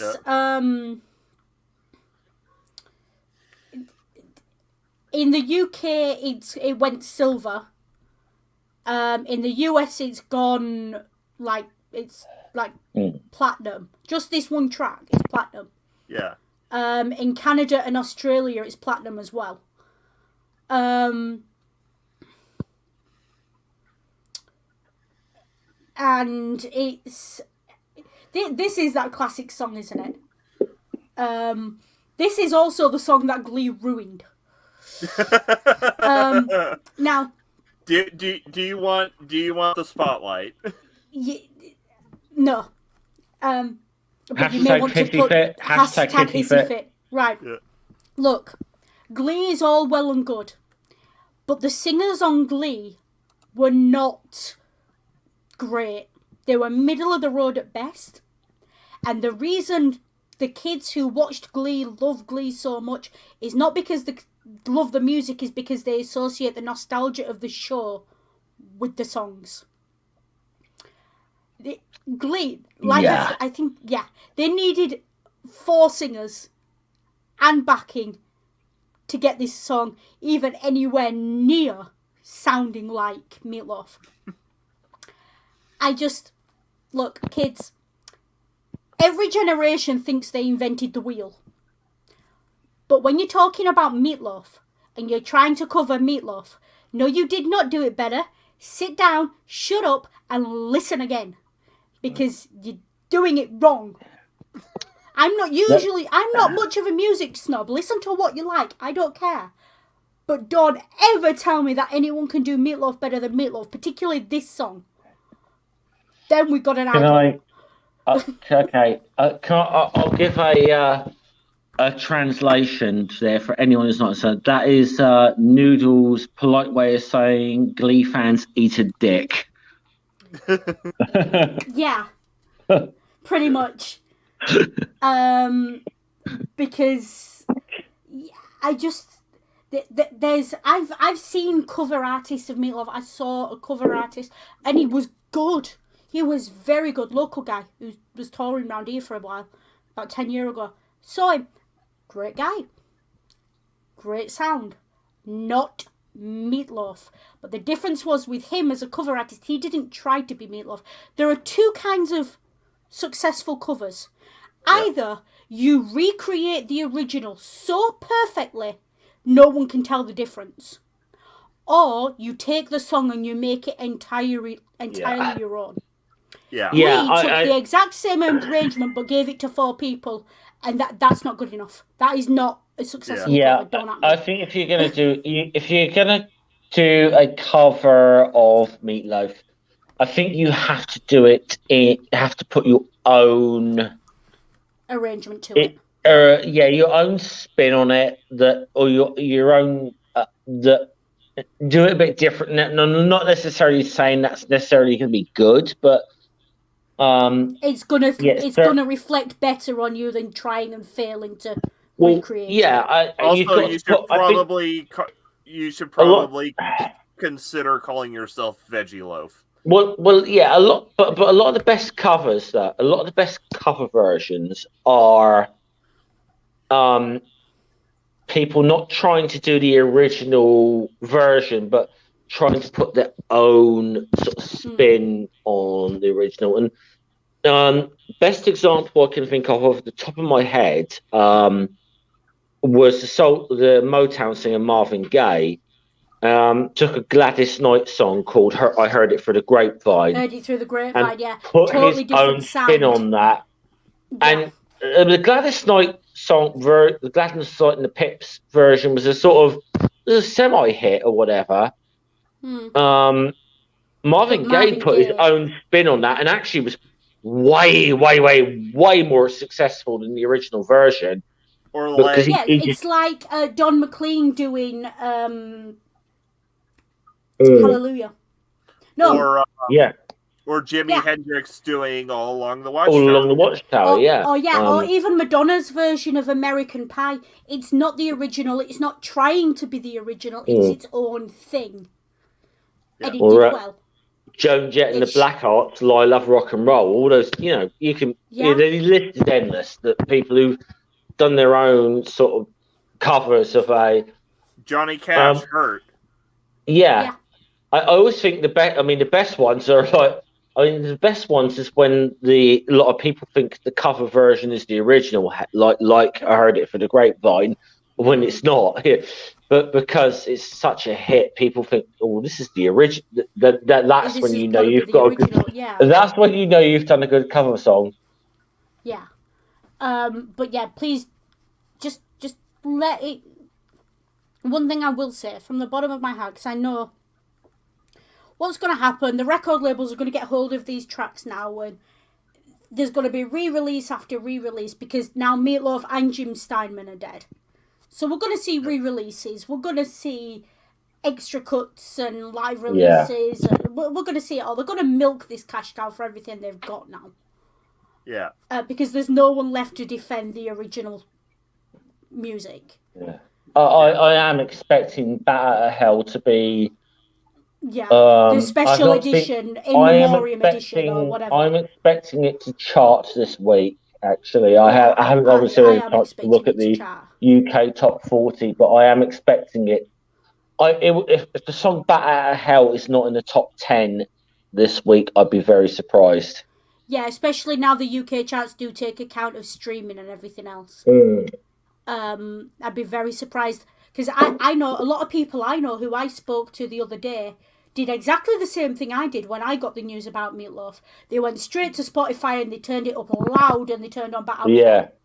We all did the same thing. So that alone is going to see a massive spike in the listen figures. If it does not make the top 10 in the UK charts this week, and that'll probably be in the UK, it'll make it. That'll probably be announced in about an hour and a half or so if I know Sunday charts or whatever. It would definitely surprise me if that does not at least make the top 10. Yeah. Oh, never mind. You're going to have to deal with that because the thing holding it's disappeared. Yeah. But yeah. Anyway, so if a cover of Meatloaf is vegan loaf, then is a bad cover tofu loaf.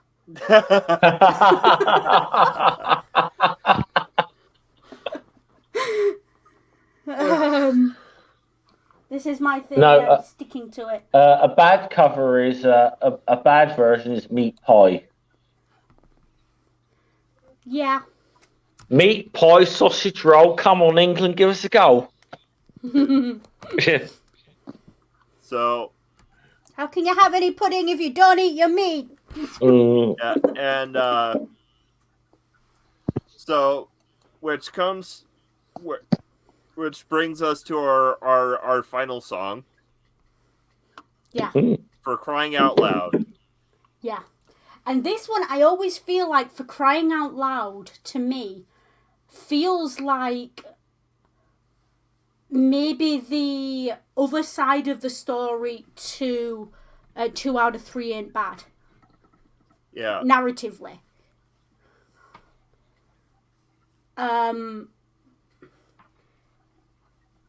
it's a really, this one is a heart, this one is really heartfelt track. Especially with the lyrics. I'm sure Ring's reading them at the moment. Yeah. But again, it's another one where you can hear the lyrics and not really process the lyrics because you're so taken up in the sound. Yeah. Let's have a look. Yeah, it's like, I was damned and you were saved. It's very, I have to admit, you've just read that out and my brain just went unequally yoked. Which is an in-joke between Ring and myself, but let's not go there. Maybe if we hit another milestone. Maybe. So, but this is something Jim Steinman's really does really cleverly all the time, is that that duality of the characters. They're always heaven and hell, fire and ice, light and dark, and he's very good at the imagery with that. And this is the one song that's not about sex. Because sure it's about recovering from a breakup. And can't you see my faded Levi's bursting apart? Of course it's about sex. It's Meatloaf. It's Meatloaf. There has to be a sex reference or interpretation in there somewhere. Yeah, it's Jim Steinman. There's got to be a sex thing in there somewhere.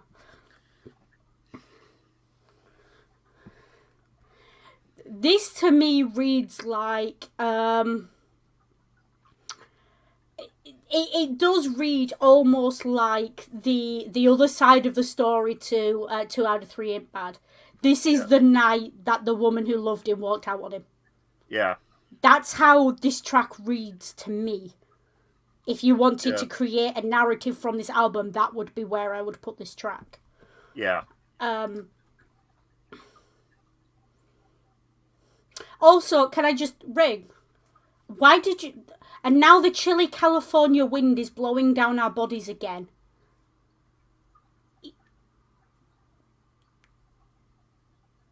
Yeah. It's sex. It's always sex. It's Meatloaf. It's always sex. It's Meatloaf. Most musicians have the obligatory vampire song, the obligatory sex song, the obligatory BDSM song. Meatloaf that's just Meatloaf's thing. Those are just Meatloaf songs. You know.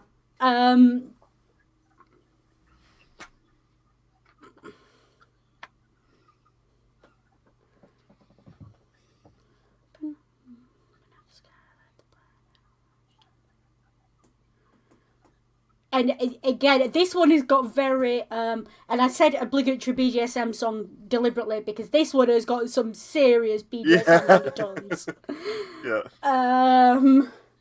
The whole master slave, in chains, it's all in there. Alice Cooper, eat your heart out. You know,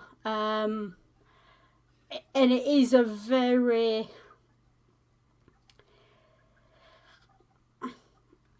This is a real...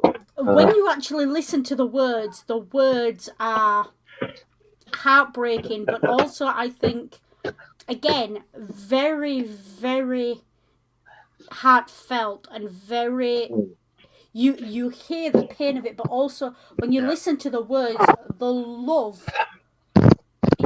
like, credit to Steinman for these lyrics, because these lyrics are amazing. Yeah.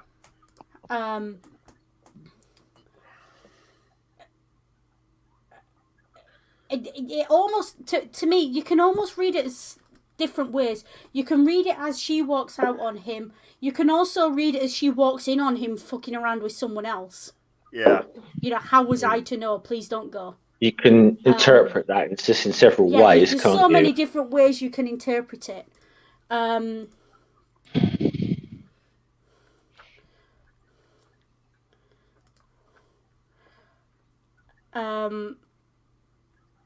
it really is. It's a plea and it's a prayer and it's but it's just a hell of a track. It's also an interesting dichotomy coming into this from Paradise. Yeah. Because we go from glowing like the metal on the edge of a knife to the cold California wind. Yeah, the chilly California wind. Yeah. And there's, and if there's one thing I will say, the one stereotype we don't have about California is that it's cold. Yeah. Yeah, that's so bearing in mind, obviously we know some people YouTube. I know a number of YouTube friends on California, and the constant thing we get from them is it's always bloody hot here. Yeah. Yeah. Like California's a lot of things, but it's not cold. If it drops to their idea of cold is if it drops to below 20 degrees centigrade, that's cold to them. 20 degrees centigrade's red hot for me. 20 degrees centigrade. Yeah, shorts and t-shirt weather. That's that's like the gremlin to me. That's like the Gremlins. Bright light, hide. Yeah. For me. You know, I become the witch out of the Wizard of Oz with water. Yeah, I was gonna say we're like mostly all the California stereotypes come from SoCal. Yeah, and it is really. Speaking of, I am quite warm, so jacket's coming off. And it is in that sense, but it's intelligent because the repeats it. Chilly California wind, but also chilly California sand. Yeah. And it makes you stop and think, and you realise that he's not talking about the temperature. Yeah. He's talking about the mood and the emotional impact of this track. These tracks are really intelligently written, and I will say, if I had to study fucking poetry in GCSE and A-level literature, why the hell weren't these on the syllabus? You know, you can get a hell of a lot out of these. And I've seen so many stories done based off these tracks, and they're a fan fiction staple, you know. And other Meatloaf and Jim Steinman tracks as well. Because there's more tracks on Bat Out of Hell too, which again is great. Yeah. And well worth a listen. Yes, I mean, I have listened to Bat Out of Hell too. I didn't get as much enjoyment from that, but it's a decent album. It's only right, you know. I mean, there's a lot more bitterness in Bat Out of Hell too. Yeah, and a lot of the tracks are bitter. You know, Life is a Lemon. You do get the finish. Objects in the rearview mirrors on Bat Out of Hell too, as well, isn't it? And you get the idea this is both an older and more bitter Meatloaf and Steinman or whatever. Steinman. Yeah, because at this point they've been through the ringer, haven't they? And they've put each other through the ringer as well by Bat Out of Hell too. But that track is definitely, if you ever get a chance to listen to this album, always take it up. It sounds good when you're sober. It sounds even better when you're drunk. There is no situation that doesn't have a Meatloaf song you can add to it. If it had not been a blatant copyright flag, I'm sure we would have. Myself and Joe would have played this on our live stream we did yesterday. So, because we were drunk, just for the everyone noticed. But yeah, we didn't notice, honestly, Scummer. I blame Joe. He's a bad influence on me. Yeah, but he really twisted your arm. Yeah, he really twisted my arm into that. I'm a good boy, really. Yeah. So yeah. Yeah. Favorite track on the album? I'm going to have to say, me personally, it's going to be the title track, the original Bat Out of Hell. And you got to obviously bear in mind, I coming from a heavy metal fandom. That song's iconic to me, so many ways. And like I said, there's this whole subgenre within heavy metal called power metal, which like I said, takes a lot of inspiration from mythology, fantasy, and so on. Like even with the album cover of Bat Out of Hell, which Noodles has as their background. And I think you can listen to anything from Ronnie James Dio to Manowar, even Nightwish to a certain degree, and you can see the origins of power metal within that one song of Bat Out of Hell. Yeah. Where it just takes it. It's just that it's hard. It's hard. It's rocking. It can make you headbang, but it's also deep. It's also very deep, and it takes up and down. It's not just out and out like thrashing your head. It's an emotional roller coaster. It's an emotional roller coaster. Do you know what it does? It puts you on the bike. It takes you into the turn so hard you've got to leave. Yes. And it takes you into the crash as well. And yes. It really does. That entire song is the experience of that song when you immerse yourself in it and play it loud. That song is the closest I've come to the feeling of doing about 55 on an A road. With the helmet visor up and just into the turn, nice and easy. And just run it. There's very few songs that tap into that feeling, but that one really does. And you can tell I'm desperately missing being on two wheels. You can see from my reactions there's a nostalgia about that for me, but as well. But yeah, to me, obviously from the kind of music I listen to, I have to recognise that track alone. I feel, as much as a lot of metal artists won't want to admit Meatloaf was an influence. I think any power metal bands that just says Meatloaf wasn't an influence is lying through their teeth. And any power ballad musicians that followed and made big later. Basically, the whole 80s power ballad era owes itself to this album, I think. And I don't think that's an overstatement to say that. No, I think the origins of power ballads are from this album, honestly. Yeah, absolutely. I think you can trace power ballads to this album. And Ring? Well, I'd probably own a motorcycle if I could trust my balance. Yeah, Ring is also like 6'2", so Ringer did something like a BMW or something because of the long legs and the long body. So you need something big as well, Ring. And but I can't trust my balance. which is a shame. Yeah. But I'm at the moment I am not bike fit. I need to get bike fit so I can get back on a bike because. So basically, Ring, you're not listening to Bat Out of Hell whilst riding a BMX. Yeah. That mental image. Especially knowing how tall Ring is on a BMX as well, it's going to look like a clown bike.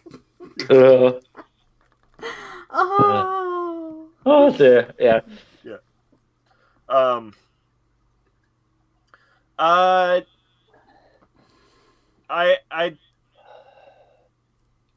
I think I'll have to say All Revved Up, but that kind of describes where I'm at right now. All revved up with no place to go. Yeah. That's the thing with this album as well, though. There is a track for every life situation.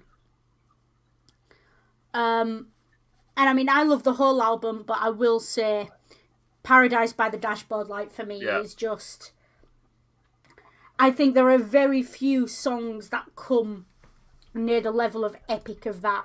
Yeah, Paradise and is if I had to... Yeah. Very close second for me, but that could also be described as almost Pavlovian. Yeah, I'll bet. But yeah, like Paradise for me, I think is up there with Bohemian Rhapsody. Yeah. And I probably can't think of a third song to give my top 3 songs of all time. But I mean, probably a Bon Jovi track, but I'd be hard pressed to name which one. Yeah. Maybe Don McLean's version of American Pie. Yeah. Would be in that top 3. Okay, It'd be this, Bohemian Rhapsody, and Don McLean's version of American Pie. Yeah. Not. That would be sort of, if I was to. And then sort of 4th and 5th would probably be like Hallelujah. Not Weird Al Yankovic's Anakin guy. No, Weird Al Yankovic's eBay song. But yeah, only Don McLean can make a fuck you to Mick Jagger sound sad and sweet. Mm-hmm. Yeah, and because I'm a big Stones fan, he's one of the few people I will forgive for saying a fuck you to Jagger as well. He can play more notes than Jagger. I will defend Jagger as a showman. No, he is awesome. I will defend him as a showman. He's an excellent showman. He is awesome. He is awesome. I've seen this. I have seen the Stones live. Jagger will. Speaking of showman, I will say, have either of you ever seen sort of videos of Meatloaf performing live? Yes. No. Right. Yes, Meatloaf I have. Performing live is out of this world. You would not think a bloke of that size could move like that.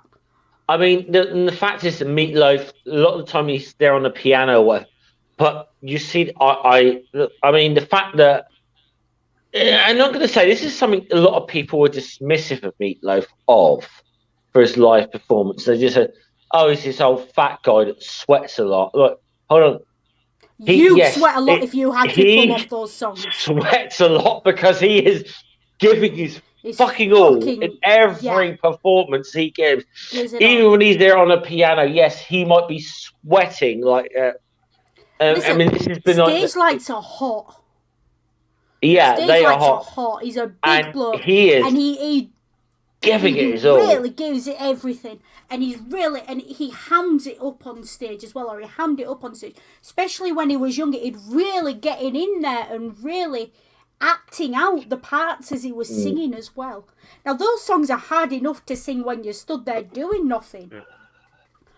But damn, when you're moving around, it's like Freddie Mercury. The guy was as active on stage as Freddie Mercury. Real showman. And to do it when he was easily... he must have been twice the size, if not more, than Freddie Mercury. Well, and was just as active on stage. Yeah, it's like, I can give other examples. I mentioned them earlier, but Ronnie James Dio, sadly no longer is with us as well. Bruce Dickinson of Iron Maiden as well. These guys, I mean, you will see them. They're sweating their arse off halfway through the gig, and you think, oh God, they can't go much longer. And then they go for another hour and a half, And Yeah. don't just go, but give it everything. And Yeah, if you think at his heaviest, Meatloaf was 300 pounds. 22 stone in British English. yeah, He was 22 stone at his heaviest, and he would go out and perform night after night at 22 stone. Yeah. Now, I'm near about that weight, and I couldn't do that. Holy hell, I'd die. I would die. You would need an ambulance on standby, full on. You would need an ambulance on standby. yeah, I'm going to say I would be sweating like Meatloaf after 2 hours after attempting to sing one Meatloaf song on a karaoke. Yeah, listen, I sweat just singing along to his songs in my living room because they take so much stamina and so much power. Honestly, I think the weight probably helped him because it gave his voice the reverb. But wow. Yeah, this is what I said. The live performance I was seeing in Meatloaf, the thing I got from him is he put everything into the performance. And he's like, because he'd be singing and playing the piano, but he wouldn't just be singing there and playing along like he wasn't a doing for the concert motions. pianist. He'd be up and he'd be really giving it some. And when he had someone on stage to dance with as well, there's a great video of him with doing Paradise by the Dashboard, like where they're shimmying backwards and forwards, and it looks like they're fucking on stage. Damn it! I'm sorry. I'm trying to really put myself on camera for a second, but Meatloaf. It wouldn't be like he'd be like singing along and just doing this. He'd be up like this and like dum dum da, da, like a banana hell. I'll be gone. Like proper dad dancing. Yeah. And he didn't stop. And that was the thing. Like, I don't understand how the guy maintained that. How much did he eat to maintain his weight for so long at that? Given how much he was dancing and everything else. The guy must have been, there is living proof that you can be fit at any size. Yeah. Because, holy hell. Absolutely. So, any final thoughts? Do you want to go first, or? For the last 2 days, I've been trying to find the words for what the loss of this man means to the music industry, to the 2 or 3 generations of people who heard his music, to those of us who were raised with it, and regardless of anything else, Meatloaf was, and I think will remain for a very long time, an undisputed top-tier musician.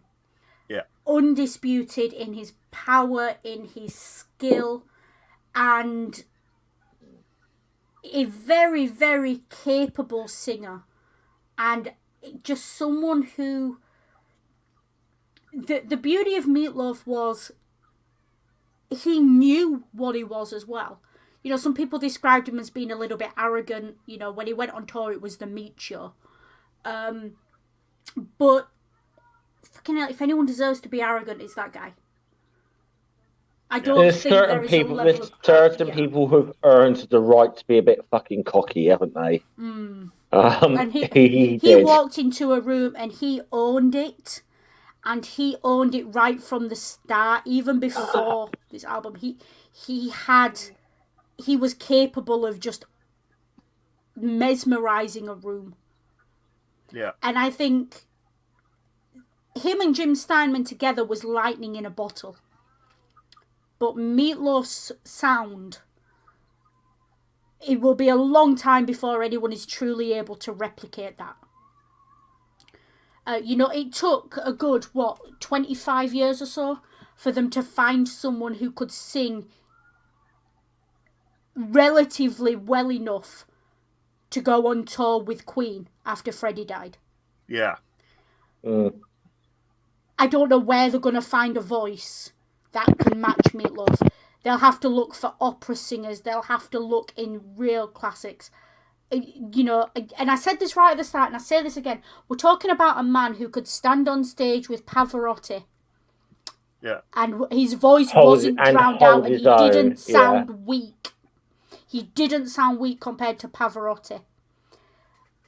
And that, I just, regardless of anything else, that is a gift and a blessing. And I think the world is a better place for him having been in it, and for him having had the opportunity to put music out. Absolutely. And you know, a lot of people, they live and die sadly without really making much of an impact on the world. But Meatloaf's legacy, the legacy of that music, is going to ring out every Friday and Saturday night until the year dot in every pub, club, bar, and wherever else music is played by anyone who wants to sing with a drink in their hand for who knows how long. That music is going to outlast him, and probably outlast all of us here as well. As long as people are alive and drinking or whatever and having a good time in human society, at some point, Bat Out of Hell is going to come on and people are going to sing to it. Yeah. Bat Out of Hell, you know, the tracks from any Meatloaf song, it's like when you play Sweet Caroline and everyone joins in. It's like when you play Mr. Brightside. Yeah. These songs are embedded in the human consciousness. And I think to a point where you can play these songs anywhere in the world. Yeah. And you can call out one line and someone will call out the next one back to you. And that's special. And that really,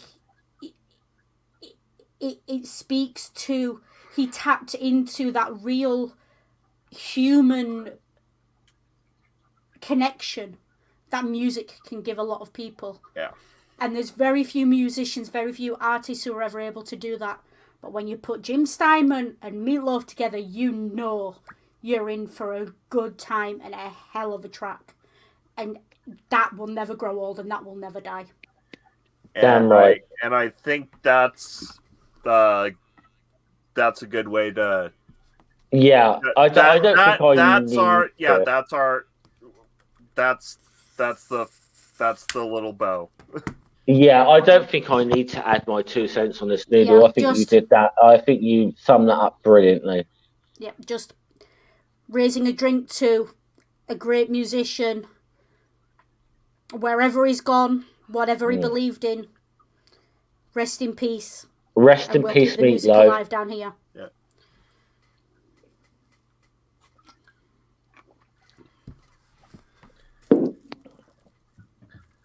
Yeah. So, shilling. Nothing to show. Yep. Nothing. Okay, for me, if anyone is interested, I did a stream last night with Joe from the channel Answers and Reason.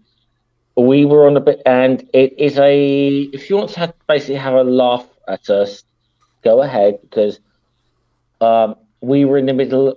We decided to do a 2-hour live stream whilst we were in the middle of a pub crawl. So that could be yeah. That's going to go private fairly soon, so get in quick, folks. Yeah, getting quick.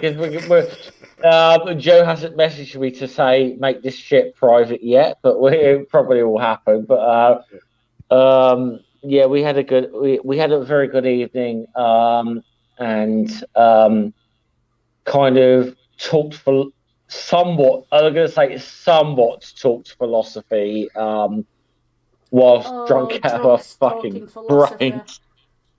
To be fair, hence why I call drunk, yeah. Joe's channel is called Answers and Reason, hence why I called the stream Answers and Alcohol. Yeah, answers at the bottom of a bottle, yeah? Yeah. It's kind of like an episode of Rabsy Nesbitt without Scottish accents. Oof. Anything to chill, Ren? Yeah, so next week we'll be doing what we were going to be doing this week, which is, you know, what we've been basically teasing for the last half of Animation Month. We're going to be bitching about Disney. Oh, that's always there. Always a fun topic. Yeah. It's always fun.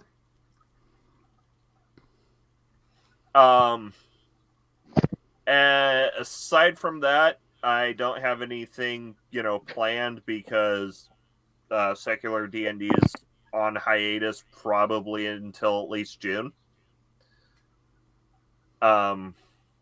Because probably best to keep it on hiatus than to start it up and then have it go on hiatus again. Okay. But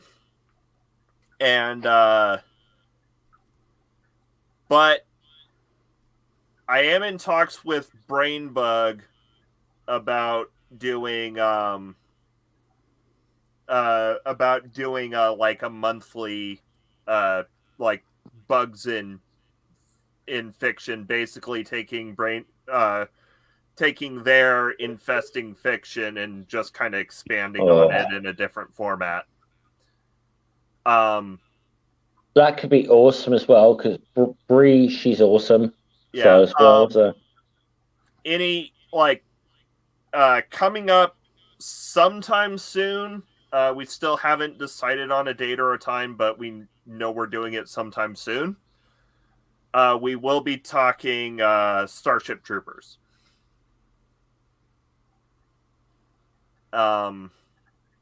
But aside from that, that's all I've got definitely coming up.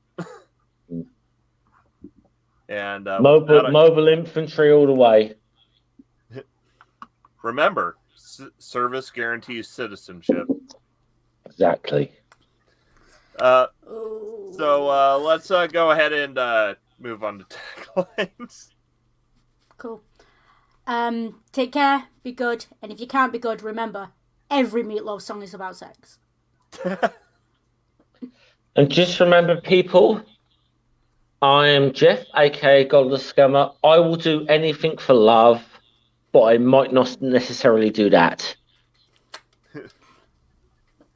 And remember, the purpose of a storyteller is not to tell you how to think, but to give you questions to think on. Too often, we forget that.